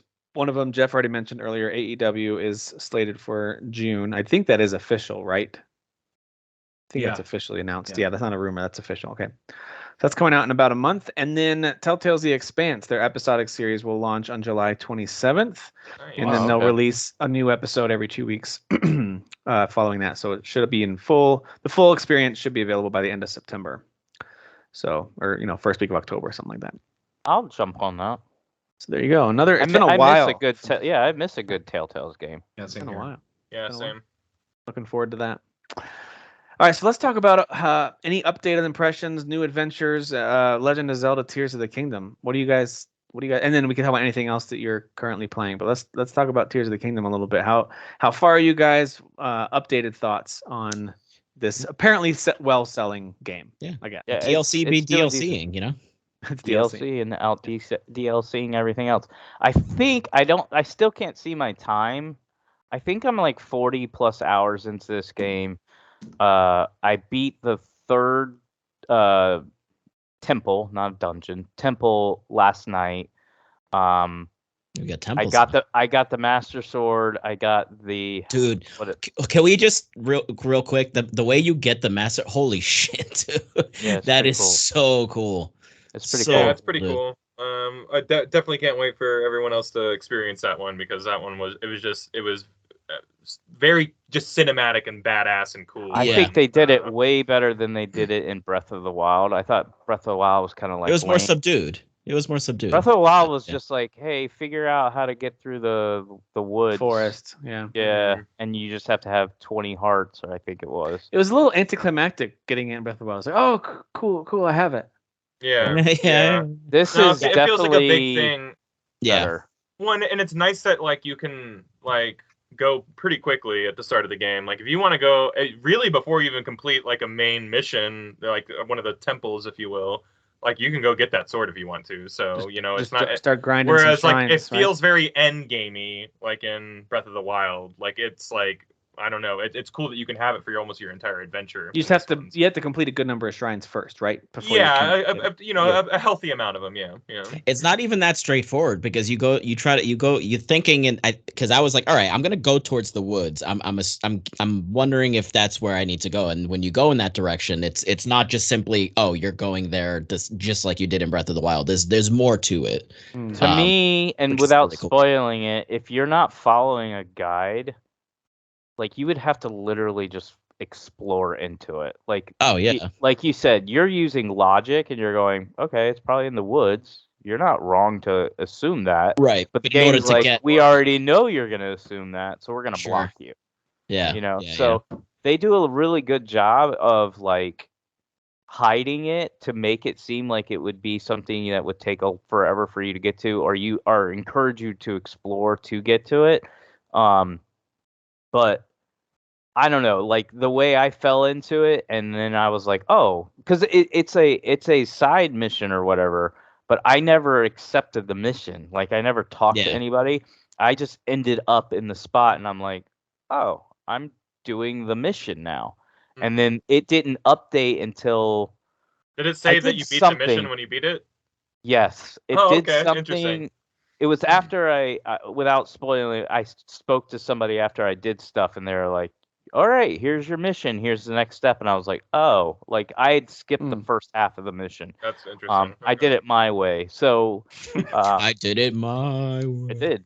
There's like multiple ways. That's what I said. It's not like this, like you have to follow this set path. There's other things that you can do. There's stuff you can skip. There's a certain boss that you have to beat in order to go to the next level to make getting the sword easier, but you can actually skip that. You don't have to do that. You could actually just go get the sword, but it takes a little bit of luck. So that's what I was talking about. There's like so much to it. Like you can just do it your way. I feel like there's a dozen ways to do everything in this game. Pretty Yeah, much. so Even it's like the shrines, like we talked about last week. Yeah. There's just like there's a ton of ways you can attack things. I It's have messed up on a extremely- couple of shrines where like you have to get a platform to move. It could be across water, over a chasm, up in the air, where I've made some bad jumps or something. And I'm like, crap, I'm back down at the bottom. The thing I need and all the pieces that got it up there are now out of reach. And then I'm like, oh yeah, I can rewind time. And you can Yeah. that can usually reach pretty far. And I Mm. can I can usually target the item and get it to come back where it was. I'm like, okay, Yeah. good. Because I Yeah. do have those panic moments where I'm like, crap, I'm really bad Yeah. at this, you know? Yeah, So- there's plenty of times where I'm like, I know you want me to build a contraption right now in a shrine. And I'm like, but I don't know what you want me to build. So I'll just build a giant like platform that I'll just jump off of and glide to where you want me Sure. to be. And Sure. I have cheesed the game so many times by just doing that, just by building like a lookout tower and like. But that's jumping what's off of it. fantastic, though. I can't figure this out. Yeah, and I'll just bypass the whole puzzle by doing that, which is Yeah. kind of fun in its own right. Yeah, there's one puzzle that clearly has some things based on where the platforms were that you were supposed to do. There's like a little ball that goes into a spot and that finishes the shrine. But then if you want the chest, which I always want the extra chest in those shrines, Sure. you got to somehow figure out a way to get that bigger ball up to its spot. And that's much harder because like you have to get it to go up. You guys have probably played. It's an early shrine. And so, but things like that, like attaching all the balloons to it and getting the candles attached to them in the right way to get them to float it up. But then I have to quickly ascend through and grab it before it goes too high and out of reach and resets. And like little things like that, Yeah. which is very, very sad. And it looked so silly. It was this giant metal ball that has a bunch of balloons attached to it with candles just horribly attached just to Sure. give them enough lift to go. But it was Exactly. very satisfying when I figured it out. And I grabbed the ball and I started shaking it, get everything to disconnect from it. And then, yeah, it was just very, very satisfying. And I did have a moment where I was like, it's almost like getting a Lego set. And it's pretty clear what you can create with this, but I created something ridiculous looking and stupid. Yeah. And I feel like if you were to play this game with no guide, no watching YouTube videos, That's you what just set out. that's how I've been playing it so far, by the way. Yeah, if you set out and did that, I think you could literally play this game for over a year straight Oh yeah, absolutely. and not Absolutely. even beat it because you'd be like, well, Yeah. I don't even know how to do that. So Next step. I've actually been watching zero guides. I haven't read any because every website right now has 10 things to do and here's 8 things you have to make sure you whatever, and I haven't read any of that stuff. I haven't read any conversations about it. I'm literally just doing what the game says or just picking a direction and going, and I'm so far having a lot of fun. I'm not like making a ton of progress. Haven't even found the first temple yet. I've got a few horses. I I got haven't my either, horses so. from Breath of the Wild in, which is Yeah. really Oh, fun. that's I was cool. like, oh, I named a horse Blue. That's really creative. Good job, Tim from 2017. Yeah. Because he was blue. Blue. And I actually had a horse too that was really big, really fast, and looked like Epona, but I never did the amiibo to scan to get Epona. I got Um, 2 Eponas. So I actually named it not I Epona. killed It Epona. looks like Epona, and I named it not Epona. That one came over as well. My Not favorite one. Epona. But yeah, little things like finding a hole in the ground you mentioned last week. I was just like, what's down here? And then it's just like, Yeah. Dude. so that's I mean, pretty that's like Stranger Things, right? Basically. pretty great. Yeah, Like, it's very. There's the creepy down particles there. kind of floating around. I'm saying literally the particles floating around. Like it's Yeah. straight up like Stranger Things. I was like, oh, Yeah, okay. and the gloom takes away like your like heart until you can like see the light again. Like it's Yeah, just there's some really interesting risk and reward stuff going down in the cavern, which I really like. Did they pretty copy great. and paste that part of the game from Breath of Yes. the Wild? I Yeah, can't from remember. Yeah. they All scanned- they those guys scanned it. all those guys who didn't play the game that are convinced. And it's you know just what's a copy funny? paste. I actually haven't really gone up to like any Sky Island since coming down from the tutorial. I'm just exploring the mainland Hyrule right now and finding all the shrines I can. I'm legitimately treating it like Derek and I, you and I talked about this several years ago with Breath of the Wild. I'm just like, drop me in this world and I'm going to go on an adventure and just You're on a follow whatever journey. I'm happens. going on Yep. an adventure. I'm currently not feeling the pressure to get to the next major tentpole moment. I'm just kind of playing Right. the game and letting things unfold, and I'm just having a blast doing that. So Like, I'm not. what I've doing discovered with this that. game is I think these developers, they are gamers and they're like, all right, if I'm playing this game, I'm probably going to want to try this. So let's put something there if they try this. And it could be anything, whether it's you build something or they're probably like, hey, when people see a waterfall, a lot of times they'll go to the bottom of it and see if they can go underneath. And Oh, most of games, course. there's nothing. This game, so many times I've been like, oh, there's a treasure back here. There Or should always be a treasure behind a waterfall. Always. I feel like every time At I least wonder a leprechaun or something. in this Well- game, every time I wonder, like, can you do that? And the developers were like, yeah, you can Well, do it. there- and We're gonna reward you for even it. even little small stuff where it's like, hey, there's wells now, and it's like, well, cool. Can you go in the wells? Yeah, and there's usually caves down there. There's so it's tons like, of stuff down there. Yeah. So there's like 58. Dude, there's a quest for that. Yeah, Did you find it? There's a quest for like finding all Yeah. the wells and I knew it was Hyrule or important whatever. when it said like you discovered the town, and then it said you discovered the well, and I'm like, oh, the well's Yeah, special. yeah, and just the Okay. idea of like Well, what the inner that's a- Goonies in me is like, can we go in that well and like explore down there? Yeah, you can. Yeah, Yes, you it's can. Just, again, just to your credit of what you're saying, it's just like they did go that extra mile of like, let's put a cave here because people love caves that are just tucked away in the middle of nowhere. yeah. You know. They really what are you did, gonna like- are you gonna walk away from that cave? No, you're going in there. You know. And Also, there's I usually forgot something about- cool. I forgot about Absolutely. lightning. Lightning's mean. Yeah. I got forgot killed about that. today by lightning. Yeah. It killed me, and I was like, what am I doing wrong? And then I was like, oh, yeah, I the equipment you forgot. have equipped that's gonna attract lightning starts to spark as it's getting closer. Yep. Yeah, I yeah, thought Oh, yeah. I thought I got a buff. I was like, oh, my stuff's sparking. This is cool. That was in Breath of the Wild. It That was. was- I just well, forgot. yeah. Yeah. I just totally- forgot. Oh, okay, gotcha. I forgot the first time I went in like the rainy, stormy area, and I'm like, "What's going on? Why am I like flashing?" And then I'm buff. and I'm like, "Oh, I'm dead." So I actually died twice in a There's, row like- to it. The first time was that, and I was like, I think something bad's gonna happen. Yep, I died. Okay, and thankfully they're very forgiving with the checkpoint reloads. Like to their Yeah. credit, it's very Yeah. forgiving. And so I reloaded, and the storm was still happening. And so this time I was like, I think I have to get undercover. So I like went and tried to like hide underneath like a tent. It didn't do anything. Totally died again. So and then I noticed like, oh, my sword yeah. specifically is sparking. So I just Yeah. unequipped. This game is something we haven't really talked about. Is like, oh, it's not like Elden Ring hard, but it's hard. Like you can Yeah, easily get I'm getting killed. you can easily Yeah. get one shotted by most enemies. What's in the that beginning. gloom hand thing that chases you around? That's mean. Oh, What is that? yeah. Yeah. I did kill one of those. I did kill I one of did those. too. I did as well. but I it just was, tried to run, and it was faster than me, and it killed me They're so very bomb fast. arrows. Do you know what it reminds me of? Do y'all remember there was that like mini boss, or I think it was like a mini boss in the what was it, the Shadow Temple? I think with the arms coming Ocarina out. of Time? Like that, Yeah, Ocarina of Time. Yeah. Yes. Yeah. That reminds me of that. Literally. It That reminds that. me like of that. Death Stranding because that's kind of what Death Stranding Oh, is. too, okay. Just like Yeah. gooey hand things Yeah. coming at you. Yeah. That makes sense. That makes sense.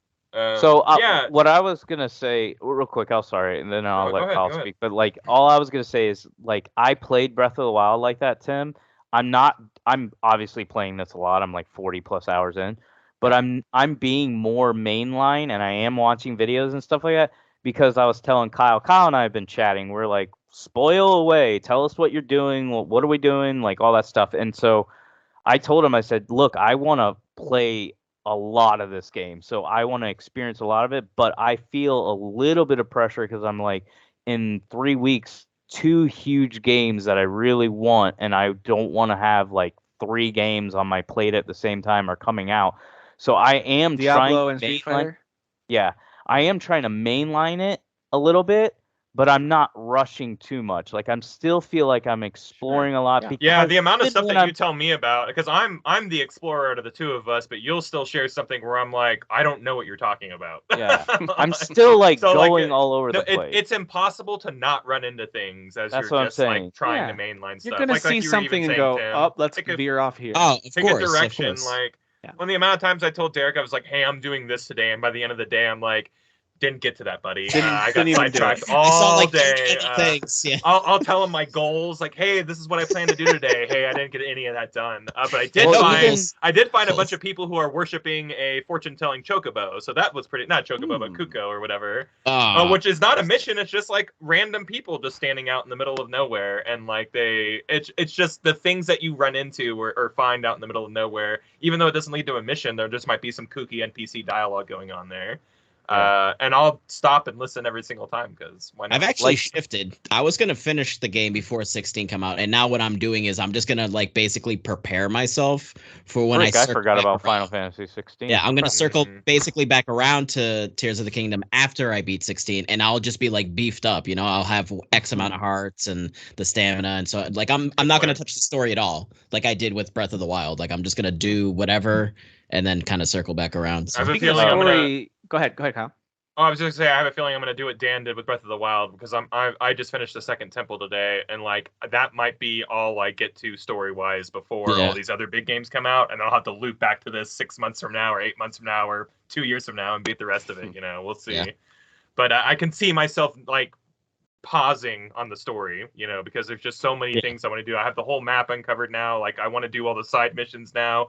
I want to do more shrines. I'm not in a rush to go to that third temple. I feel like two in, half in, feels like a good spot to kind of like settle in. Didn't even actually plan on going to the third temple. I actually just explored there, and I was like, oh, I'm in the third. Like, there's no order. You can do whatever you want, but there's that order of like, here's the easiest to the hardest, and this is the third one in the natural progression. So when I ran into it and started doing like the story mission, I was like, well, why not just do it? And then 2:30 in the morning, I'm like, I finished it. I just kept playing because I had actually planned on going to bed. And I think I've shared this with you guys. I have like a firm bedtime of 12 o'clock because I like to get my 8 hours of sleep. It's extremely important to me. This game has broken that rule at least 5 to 6 times. It's like being a kid again, man. That's what I'm saying. Like on work days, up at night and playing it. Yeah. So I'm definitely breaking it on weekends, but on work days, I'm staying up till 2:30 in the morning, and I got to wake up 5 hours later, and I'm like completely like this at work. But I got my Zelda in. Yeah. So. Yeah. I do love the story in this one so far, and by story I mean like it's really good. It includes lore and world building, but so far the main narrative is also much more interesting than, as we've talked about, really most Zelda games that have come out. Like they've really created a really compelling, I think, mainline story that most Zelda games don't always create the most compelling. I was thinking about this. There's sections of every Zelda game that has a very interesting story moment. Like Ocarina of Time has several moments that are like, ooh, that was an interesting thing that happened. Even Twilight Princess, when they start going into the background of what happened in the past, you're like, whoa, that's kind of cool. Yeah, that's super dark. Yes. But this has a story that's kind of drawing you forward, but also there's a really interesting parallel narrative happening you learn about through these dragon tears that I think is I was going to say, I've only done, that's one I want to focus on. Yeah, the memories really flesh out the story. The cutscenes are really good. Yeah. I know I should say, Tim, you probably have not seen a lot of Ganon. Spoiler, he's in the game. He's a really badass Ganon though. This is the coolest Ganon I've ever seen. Yeah. I gotta be honest, I've only seen him just the one in the very first cutscene of the game or whatever. Like he still. I didn't share it, but I did a lot of like screenshots of Ganon because I was like, "This is the coolest." You've got a man crush on Ganon. I do.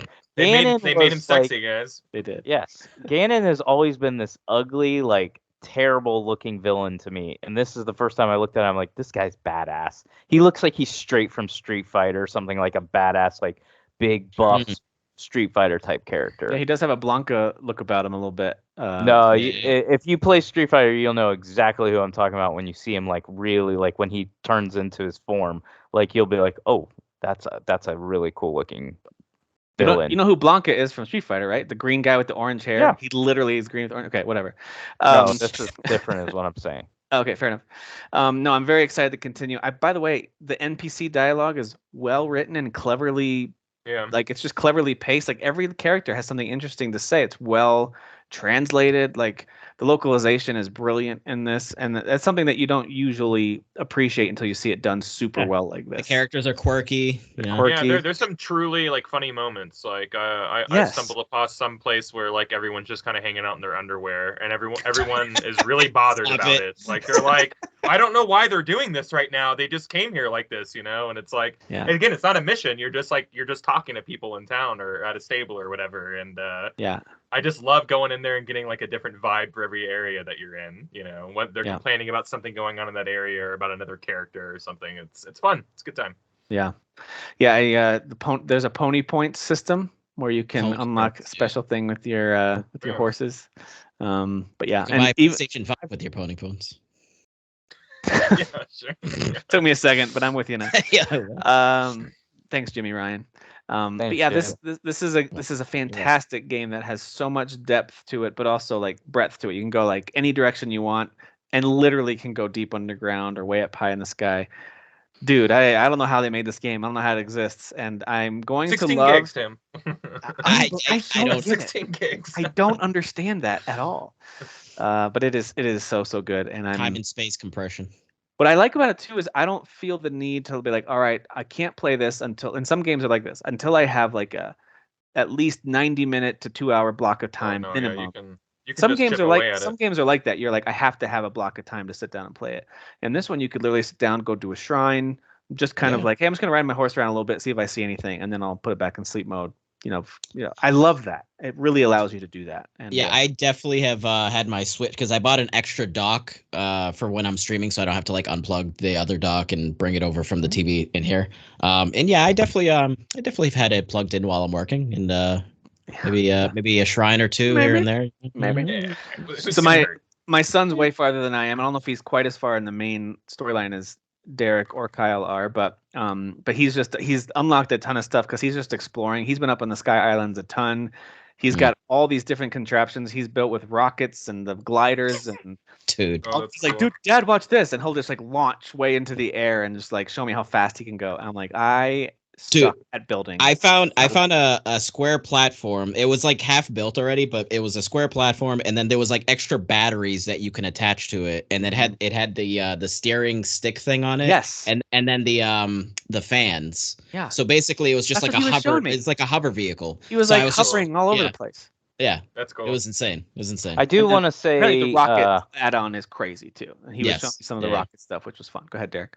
That I wanted to compliment another thing about the game. I'm fanboying out, but like, first of all, I think Breath of the Wild is worthy of all the praise it got. It's an amazing game, but this game absolutely destroys Breath of the Wild, which is absolutely crazy to me. And one of the things that it did way better, and again, it addressed all the issues with Breath of the Wild, but instead of going, we're just going to do what everybody wants, they did it their way, talking about breaking weapons and all that stuff. But also the temples, like these temples are way better than the beasts that you had to deal with in Breath of the Wild. I found those to be more annoying and confusing. The temples are not, to me, annoying or confusing. They're just fun to explore. And then so far, I've had 3 boss fights, and all 3 of them have been different experiences and super fun. Mm-hmm. I won't spoil it, but I will say this. This is the only thing I will say. The 3rd one I just did reminds me of a certain Mario game that I love, and I just absolutely loved it. I was just like, this is so freaking cool. Like, this is what I wanted. This is what I wanted, an open world Zelda game that's a little more fleshed out, has more things going on than Breath of the Wild, but I really wanted temples like this, and these temples, to me, they've nailed them so far. That was one of the main gripes, right? Was that? Yeah. Well, I would say breaking weapons was the biggest one. Then I thought the second one I saw the most was it's an empty world, and then the third one was definitely like, you didn't give me traditional temples. Yeah. So they've addressed all those. Anybody that plays this game and says it's empty is an idiot. Well, they're not playing. Yeah, and I can say the breaking of weapons is still there. They didn't address it the way people would want them to. They didn't remove that feature. Weapons. They just made they it didn't better. remove it. They just they found a way to do it, in my opinion, better. Big time. It's fun now. And then the temples really are good. I'm curious what the other ones are going to be like, but the 3 I've done have been really fun. I've really enjoyed them. The only one that actually upset me, and it wasn't the temple. The temple was fine. Part of what I would consider part of the temple is actually getting to the temple. So all the areas have like these parts where you have to get through it to get to the temple. Because once you get to the temple, they're not that long. The first one I did, the Wind Temple, was the most infuriating because there were so many times where I got lost where I'm like, I have no idea. I know I need to get up there, but I do not know how I get up there. So I was actually pissed off about that one. So I was like, if the second and third are going to be like that, nope. The second and third one were like, yep, you have to like solve some puzzles. You got to do some stuff, but it was way more or less confusing. The second one that I did, and I won't spoil it or any details or anything like that, actually felt like an adventure. Like, we're going to go, follow this path to go to this area. And like, it was just like this epic adventure. Filled with like mine carts and all sorts of stuff. Like, it was you and your new friend, yeah.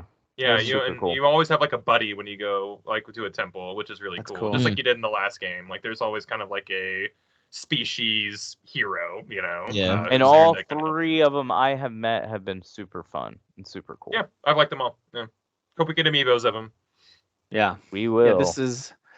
I am in a fortunate position where the next big game that I'm like, all right, I hope things are done before this is Final Fantasy 16 for me. Like I'm interested in what happens with Street Fighter or with Diablo, maybe, but I am not necessarily like a fanboy of either of those franchises. So to me, it's like a fortunate position. I'm looking at it as like I've got a solid 6+ weeks where I can just relax and enjoy this and any other little games that come out too. So I'm having a blast, loving it, loving the lack of pressure to get through it too. Let's wrap things up with our quick hits, other things we're playing or watching, and I hope your voice is doing all right, Jeff, and especially since we were all gushing over Zelda for a while there. Maybe you had a chance to rest it. But what are some other things you're playing or stuff you're watching you want to talk about? Definitely not that overrated trash. So cut his mic. Coming in hot. after all that gushing, I just wanted to, You're trying to knock balance this it on a out. peg. You're trying to Anyway, balance no, I ordered a Switch OLED. It's the black and white one. I freaking love it. I've been playing it a lot. This is probably the most I've played my Switch in handheld. Doesn't it look so Since much I've had a better? Like Switch? Yeah. crazy better. It matters. so much Screens matter, guys. Yeah, screens matter, and Zelda does look way better in on the Switch OLED. I didn't really play a whole lot of it though. I'm still in that like beginning Sky Island area. I haven't even gone down to Hyrule yet. So like I'm playing it in like a really small chunks, and then I just like I just kind of lose interest. I'm just like not in the mood for the amount of freedom that the game wants to give me. Like I want my hand to be held a little bit more than the game's willing to do so. That's it. That's really it. That's the only reason I'm not playing that game more. Sorry to all the lovers of Zelda, but I told you guys I was very upfront about how I didn't grow up playing those games. Yeah. So it was always going to be a hard sell anyway. But it needs you to correct your mistake, Jeff. I'm definitely not going to like just uninstall it. I'm just not in the mood to play it. But there is another game. This is surprise number 1 that I'm like 5-something hours in now. I'm in chapter 2 of Xenoblade Chronicles 3. Okay. Xenoblade, what? Yeah, I am in chapter 2 of Xenoblade Chronicles 3, and I just got to the part where everybody can swap powers and stuff like that. I was gonna say I think there's 5 chapters, so you're 7. You're in a good 7. Yeah. I thought it was 5. Yeah, I looked it up first. Maybe the expansion was 5. The expansion was 5. Oh, okay, gotcha. This one isn't as, at least starting out, it's not as. At least it's the type of game that I wanted to experience narratively and structurally. Like it's kind of. I just tell it. There's a button you can press. It just tells you where to go. I press the button. It tells me where to go, and I follow. Line goes exactly. Right, yeah. My favorite feature in any video game ever. Right. For that series, dude, that is huge. Yeah. For that series, because I stopped playing 2 because I got lost so many times. I could never figure out the verticality of 2, so I feel like I'm jumping in on a good one. And I really like the story. Like and I feel like I'm just scratching the surface on the combat stuff where you can change things up and stuff. But obviously where it shines is all the characters, like how they're written, how the world is written, the story at large. It's nice. I'm really gripped by this game, and I did not expect it. Like I was just kind of like I just wanted to find this a game. backup last year. I know. Sorry. But I wanted to find a game that made me want to play my Switch, because that's all I wanted to do was play this freaking handheld that looks amazing. That's a good-looking game on it, too. And that game looks great on the OLED. Yeah, exactly. I tried some other ones, too. I tried, like, Mario Kart Game Boy Advance, which really brought back all these deep-seated memories that I had that I didn't realize that I played that game that much. That's awesome. Like, as soon as I loaded up some of the tracks, I was like, I've totally played this on road trips, like a ton. Oh my gosh, that's so cool. Yeah, that's super cool. There were other games I tried too. Knights of the Old Republic, the first one, and I was like, no, this gameplay is too outdated. No, thank you. It's very I feel like a lot of people have rose-tinted glasses for that game. I love that game, but like it is even hard for me to go back and play that game. I can't wait for the remake that they'll never release. Sure. Not coming. Hey Tim, not coming out, buddy. Not coming out. Knights of the Dead Republic, more like it. And then that's just sad. Because I was still in a Star Wars mood because of Jedi Survivor, the high off of that, I went back and turned back on Jedi Fallen Order on the PS5 version, and this game just looks so freaking gorgeous. I'm on an update to that game too. Yeah, they did. They did an update like a few months before Survivor came out. I remember them launching a PS5 version. I think for free. I think you can just install it if you own the PS4. It's free. Yeah. It looks really good. It still looks good. Like it looked better than Survivor did at launch, but Survivor was obviously doing way more with its maps and stuff. So obviously there's some forgiveness there, and also that game is just stupid fun. It's so good how fun that game is. But yeah, the Jedi Fallen Order. It's cool to like go back through and like re-experience some of those things. Like you can like customize the Mantis, which was not available in Jedi Survivor. And just like I don't know, just in general, some of the customizations are obviously it's way more fleshed out in Jedi Survivor, but it's just interesting how it's like I don't know, it feels easier to do it in Jedi Fallen Order or whatever. And I thought I was going to be really frustrated with the maps and stuff, but I think having just played Jedi Survivor, I was more acclimated to like little cracks that you got to sneak between and like the shortcuts you got to look for and stuff like that. So I'm not feeling frustrated. Yeah, I'm not feeling as frustrated this time. Whereas the first time I played the game, I was like, I'm going in a circle. What do you want me to do? Like I was just, I was a mess the first time I played this game. So I've been loving revisiting that. And then there's a show that I've been watching too, surprise number 2. It's regarded as one of the best animes like series of all time. It's Attack on Titan. Wow, that is a surprise. I have binged through the entire first season already, which is like the most episodes. It's so captivating. So Jeff, how stressed and just full of aggressive emotions are you? Here's me at the end of every episode. After we hit play, what's the next episode? Yeah. Every episode is like this crazy cliffhanger that you're like, no, shut up, and you gotta go to the next episode. Dude, emotions are high like the entire time. On paper, that story shouldn't be that compelling, but it really is. No, it really, When the anime opens up on the main character's mom being eaten by a monster, you know you're in for a really good ride. You know, every single time I know it's gonna happen, but it still gives me like this, this. I don't know, this feeling, this sensation. I'm like, oh, this is so unbelievable. I love seeing when the kids are like, and this is by like episode 3 or 4, when the kids are like finally hitting their groove on the traversal stuff with the gas powered, and they're flying around and they're zipping around and just hitting the back of Titan's necks and they're just taking them down. They're such badasses, like Mikasa or whatever her name is. Mikasa. It's like Mikasa, Tsukasa. Mikasa, Tsukasa. Yeah. But it's really cool, like to see people like be that badass. And then there's like that guy who's like the lead of the elite guard type. Not Eren, because Eren is the main one. Levi. Levi, yes, thank you. Yeah. When he first shows up in a flashback, I'm like, holy shit, where are these guys? He's like a badass. Yeah, he's badass. So cool. Yeah, that's on Netflix, right? It has a couple seasons. Hulu. It's like on everything. It's basically on everything. Netflix. It's leaving Netflix, and it only had 1 season there, but I watched it there. Hulu has all of them, dub and sub. The dub is really good. It is, yeah. That's how I watch it. And also, Xenoblade dub is really good too. It's like they're super British, but it's super well done.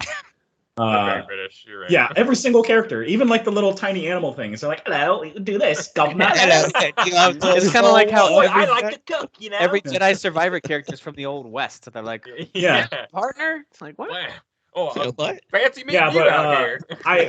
I'm absolutely hooked. I'm already I finished episode 1 of season 2 of Attack on Titan, and I'm in for a ride. Okay, so season 2. I can't stop. So season 2 is not like bad by any means, but it's definitely like the one that I think is the slowest, right? There's a lot of like information.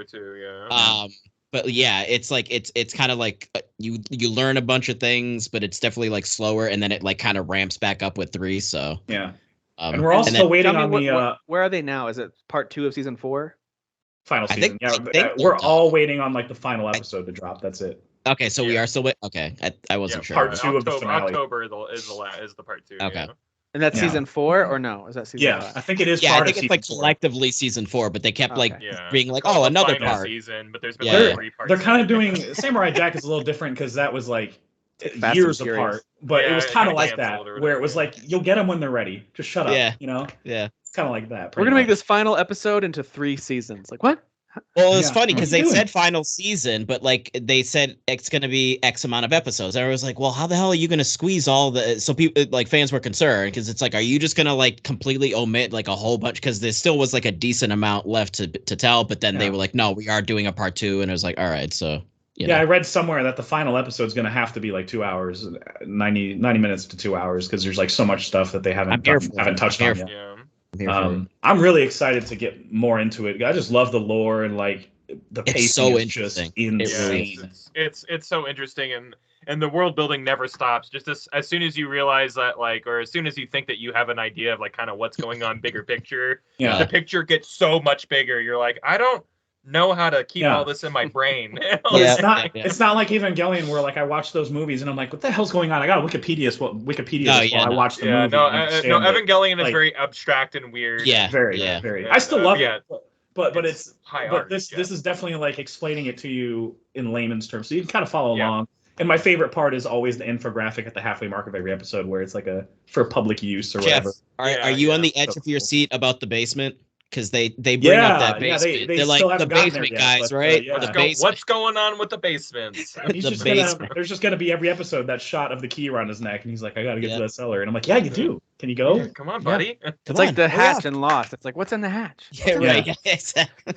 There's another movie that I watched too called The Artifice Girl. It's about AI, and it's very, very low budget, like 90-minute movie, but it's a sci-fi movie, so like the less you know the better, because it starts in like a question, whatever that you call that room that the cops take into to question you.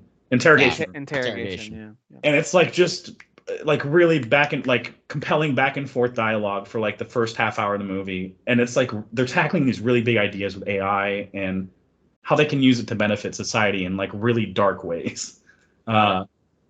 It's really good. The less I say, the better, though. But I can't recommend it enough. Is this like theater movie? I found it online after like a few people were recommend. I downloaded it, but I got permission to. Don't worry about it. Because I'm really fascinated by all things AI. I like a dark sci-fi story. So like if this is one that'll be on a streaming service or something, I'll probably give it a look. I hope it is. I should probably have looked there first before I was just like, I'll just download it or whatever. But it is. Hey, I was really your throat captivated. almost killed you the last few days. No judgment here. So you're allowed to. Yeah, and I think I could partially blame that as to why I wanted to play like more Japanese stuff and like watch more Japanese. I was just in a weird mood. I was like, I have all this time to myself. I'm not in the anime. He's not thinking right.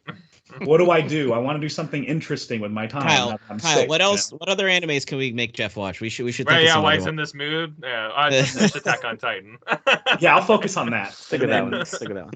Circle back to like Full Alchemist or whatever. Can I just say that I like this trend that Kyle yeah. started a few weeks ago of the surprise. Like, I'm not going to tell you guys I brought a what. surprise. Like, you didn't think I was playing this or watching this, but guess what? Boom! Yeah. Mic So- drop. Let's keep those that. especially are not Jeff things that I would normally Yeah. associate. Yeah, with. I like the All podcast. those were surprises. big surprises to me. did Xenoblade it- Chronicles 3. I'm mad and proud at the same time. I expected that that. you That's didn't know totally about fair. it. You're mad Yeah. you didn't know about it a little bit. All that shit you gave everybody during the Game of the Year awards. All that shit. So I'm proud of you, dude. I'm proud. You learned. It's So good. true. You learn. Yeah. So even if it's a little surprise, like last week, I was a little surprised when I was like, "Hey, I finished Star Wars 2. Let's do a spoiler cast." Like, hey, it's just a Yeah, that nice was little. I like that. But these ones today, Jeff, those are some bombs. I like it. I like Yeah. it. All right, Derek, any quick hits from you? I know you've been playing a lot of Zelda, but anything Just else? Zelda. Just Zelda. No, yeah, I don't think there's anything else. Just And- Zelda. I played some Mortal Kombat 11 after the trailer, but that's it. I've done that before. When a game is announced from a franchise I love, I'm like, I'm gonna go back and play the last one for a little bit. Yeah. I've done that before. Well, I went ahead and bought, like, I had it on PC, but I didn't have, like, all the DLC. So that deal I shared with you guys, like, for Yeah. $10, you get everything that Mortal Kombat 11 has and everything that Injustice 2 has. So I went ahead and bought that to get all the DLC, everything. Nice. So, Nice. yeah, I'll be jumping back into those for fun. All right, Dan, what about you? And whether it's stuff you're playing or watching, or maybe anything streaming related with Dapper_Chocobo you want to talk about? Yeah, so this week, because I've honestly just been like, I just want to play Tears. So I actually only streamed one time this week. But yeah, no, just did more Xenogears. I actually forgot I have that still right back here. Dude, Xenogears is wild. That is a wild ass game. It's so it feels so ambitious, even like, you know, with it being a PlayStation 1 game. It's however many years old. I don't remember what year it came out. But it's pretty crazy, like stumbling across all these like different mechanics as you're progressing through the game, and it tries to teach you. But like, I guess I just not really thinking of it being as in depth as it can possibly be, considering it's a PlayStation 1 game. I'm like, suddenly they throw this mechanic at you of like counterattacks, and you kind of have to like figure out. They don't stop and say, hey, counterattacks are going to be a thing. Do you want to learn about? It's just like you just kind of have to like pay attention and realize that's a thing that's about to happen. So yeah, it is very That cool. is terrible pacing. That is just Extremely. lazy. That's lazy. Extremely. Pacing. Maybe they'll fix it with the sequel. that. So I hope they do. But yeah, it is very cool. I am enjoying it. It's really cool. But yeah, just more tiers. I think I've done 45, 46 shrines. I don't know how many you guys have done. There's so many shrines. There's so many of them. Like 40. I'm I have around like 40 maybe. I have like 13 hearts, I think now, Okay. I'm at 11. and hearts 2 right now. stamina bars. Yeah, because I think I Yeah. have either 1 or 2 towers left, and then my map's fully taken care of. So Yeah, I just wrapped up my towers a few nice. hours ago. Nice. Feels good. It does. It's all filled out. That whole map feels good. I finished I don't think I had finished it last week. Season 6 of My Hero Academia. Speaking of anime, Kyle, holy shit, dude! Please catch up on that season, because goddamn, Zelda's out. You need to Please stop be stop Zelda's excited out. and catch up, please. Yeah. it's Jeff unbelievable. actually already talked about anime this week. You can't talk about it again. Yeah, we're done. No, Jeff covered the anime. I am quota. not. It is not being left up to Jeff. All right, it is not being left up to Jeff.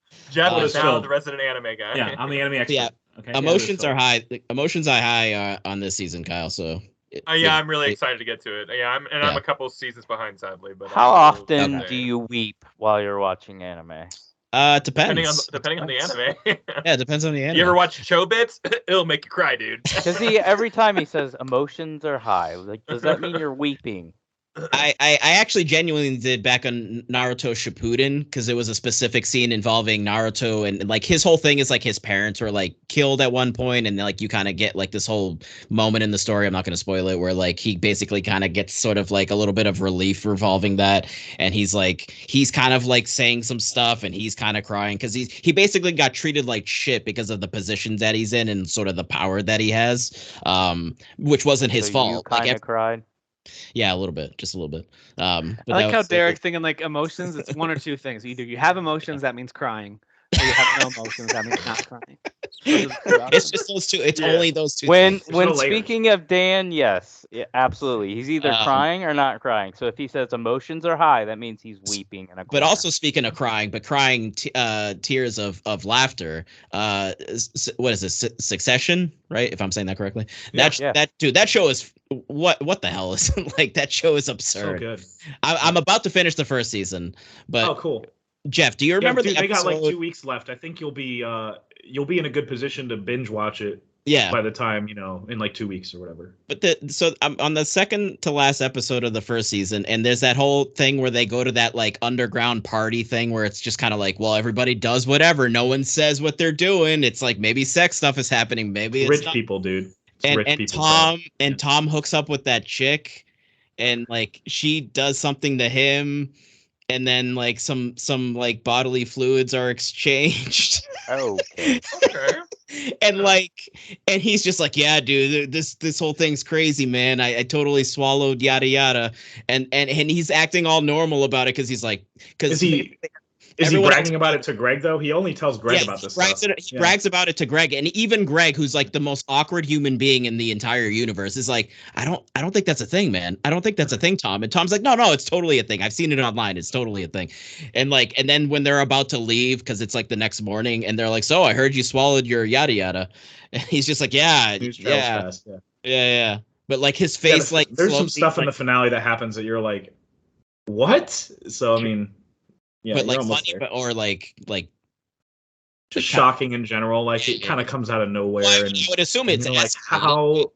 how did this happen? Like, how did Yeah. we get here? Yeah, well, I would Yeah. imagine. I mean, it's these things are going to escalate. I mean, the their dad, he's Yeah. just clearly like this dude that's just like, I'm the boss. Like, even going through the thing that he goes through in the first season, which happens like in the first episode, like he's just like, nah, like I'm the boss. I'm not going to let like my kids actually do this, that, and the other. But then he's like playing mind games with them, and it's like Definitely. it's very Sounds interesting. like a great father. yeah. No, he's Should terrible. I should probably watch it like on Father's Day, just like Ben watched I, it. Derek, I think you guys, the rest. I don't know if Kyle, if you've watched it or anything. It's very good. It's very excellent. I Yeah, it's watched very like funny. the Yeah. first Stuff part you've of- highlighted does not sound interesting to me, but yeah, maybe. Yeah, I'm that having particular part was it's hilarious. been a steep hill for just the subject matter for me, but Yeah. I'm here. It's great, so I'm Yeah. not. Well, mad at obviously, that, Don't for sure. I don't Thing doubt pretty that it's gross. enjoyable, but it's just Yeah. that That was there's just so a many really I funny- just, so many as I've other said jokes. before, I like Mm-hmm. the dad, the evil guy. Brian I like Cox, him. yeah. I Brian like Cox, him yeah. as an actor, so Yeah. I would watch great actor. that show just to watch him be an asshole. He's so good. He's so good being an a-hole. Like he's He's just really perfect. good at that. Like I know Maybe everybody he is one in hated real the life. Wolverine movie that he was in, Have but you he seen was his memoirs? Yeah, he is No, one in people real life. loved the one he was in. Everyone likes X2. People Yeah. like. Yeah, I people like thought- that too. Yeah, holy I shit, thought he was in that one, he wasn't was in the Origins one or something that everybody No. hated. He might have No, a been younger cameo, version I of don't him. think A so. younger version of him. There's a younger is in that version one, of him, yeah. Yeah. No, but everyone likes X2. Hey, Derek, you mentioned earlier a sale you highlighted for Mortal Kombat. Was that on Steam? I was just looking at sales for when you mentioned that. There's also an EA publisher sale, so a whole bunch of good stuff there. But they have one, like if you're a Dragon Age and Mass Effect fan, you can get Not a fan at all. Dragon Age Origins, Inquisition, and 2, and Mass Effect Andromeda and Legendary Edition. So like both of them for $19 for all of them. Wow. Steam. That's a a crazy, terrible deal. It's a crazy deal. Steep price. I just want to highlight that. Kyle, anything quick hits from you before we wrap things Yeah, up? I just have one thing. We already talked Tears of the Kingdom. I for whatever reason, because of the Payday 3 announcement, went back to Payday 2 with my crew. Nice. So I don't know why we're all getting into this before like Diablo comes out in 2 weeks. But it was like $2.99 to like it's on sale like right now So on PlayStation. cheap, yeah. So it's like all the friends that have never played it before, let's get them in. I ran them through a bunch of heists. They were having a great time. You guys, this is like easily one of the greatest co-op games of all time. Like it's simple mechanically. It's not the best graphics in the world, not the best gameplay mechanics in the world. It's just solid, objectives and solid like scenarios. And I'm having a good time. And there's more content than ever. They keep on making new content for this game to this day. So there's new heists and stuff like that. There's my character's John Wick. There's John Wick missions. There's other characters from other action movies have come in, like Bodhi and all the characters from Point Break. So it's like it's cool amassing a team of stars together from different like movie franchises and going on a heist together. They just released some Point Break heists. So it's like it's the heist from the Point Break movies that you can actually replicate in this. So it's pretty cool. So we've been going through that, and it's been a good time. I also got the Scarface DLC, so we're about to do the Scarface missions tonight. Well, if you like that game, Kyle, I hear that Crime Boss Rockcase City is right up your alley. You should give that. No. No, okay. That's a hard pass. Yeah. It kind of the sale. same vibe, though, that seems like, Except you don't get paid in that one. That is not a payday. All right. Was that it, Kyle? Was it just that one? Yeah, it's extra? yeah, just the Payday. I know when there was a big game like Zelda out, like Derek said, like Dan said, like you're saying, it's kind of like, yeah, that's the main thing I'm doing, but there's a few other little things, on the side here and there. I finally watched the D&D movie. It's on Paramount Plus. Watched that with my kids today, actually this afternoon, and we all loved it. Had some good laughs. It's a good adventure flick, I think, to watch with your, I would say, like upper elementary through middle school and older kids can handle it. Like there's nothing too crazy going on. It's not super violent, although it's fantasy violence, so it's a lot of fun. So shocking. Mm-hmm. It's way better than it has any right to be. But man, is it good? The writing's good. The acting's fun. I just How have about that cameo? I'm not going to spoil who it is by somebody who's Channing a little person in. Tatum. It's Channing Tatum, yeah. Channing, he's in it. Are you talking about there's a halfling? Yeah. Yes. Yeah. I'm like, I was like, what? why is he in this? I don't. Yeah, it's so funny to me. Yeah. Yeah. I But did you watch see it at the again. end when she sees another halfling and she's eyeing him at the end, like, Yeah. like it's a different. No, I like how got a type. she and her She ex-husband clearly both have has a type. Yeah. Clearly has a type. I was And telling he has a and- type too. Yeah. Yeah, they both have a type. I was saying to Tim in chat, I was like, I like the whole Jonathan like bit when they're like breaking out of the prison. Are you sure he's not going to come? Because my whole spiel really relies on him and he being needs here. to whatever. hear the context And of my backstory. Yeah, and he keeps on like circling back to it, Yeah. and then finally when he shows up, he uses them to like. My favorite is the whole escape. It pause. was just such a good gag. It's like Yeah. such an emotional beat in the story, and he's like, "This would have been so much more impactful if Jonathan were here." Yeah.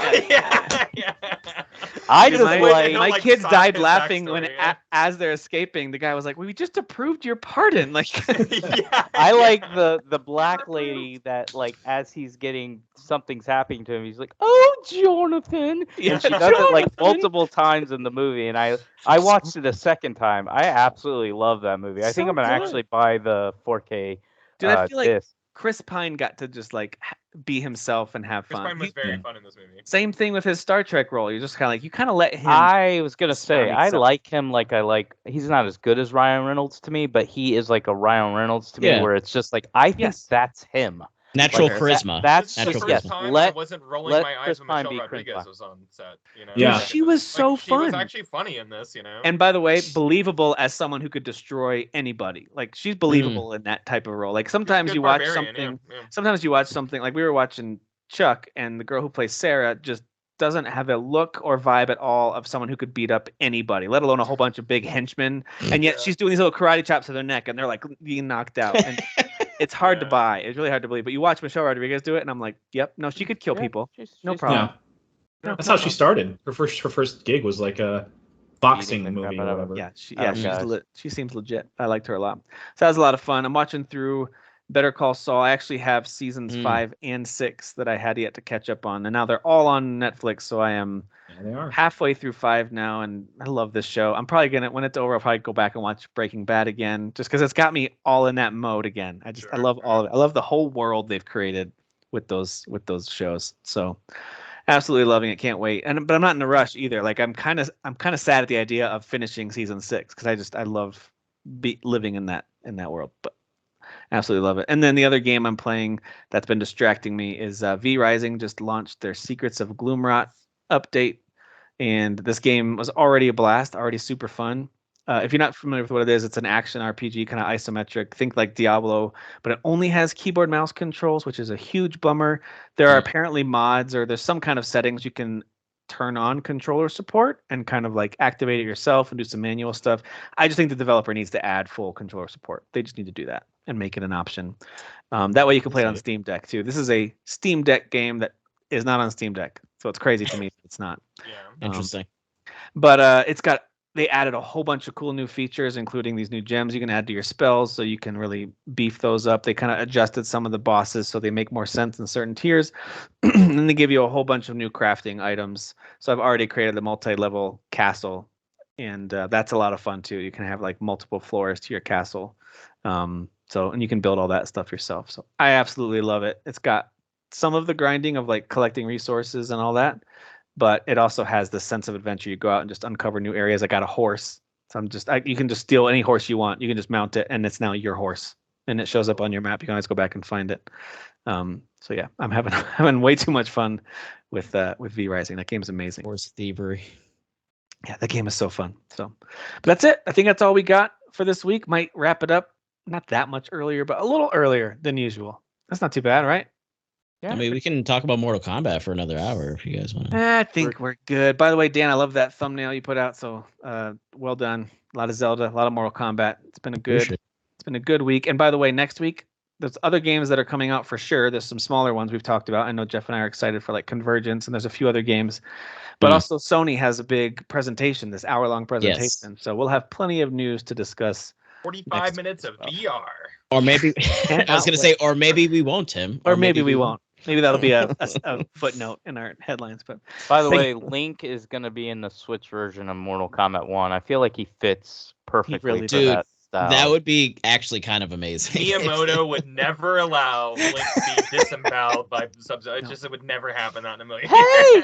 Hey! Hey! I He think grabs Navi and rips her wings off. You know, like, oh man, get out of here. It's only fatalities with Link. It's all blurred out and censored. It just says like censored by Miyamoto. Anyway, right. That's how it's him standing in front of Link, like blocking it. Don't look. Nope. All right, thank you guys for watching and listening. We'll see you next week. Bye. Hey, listen.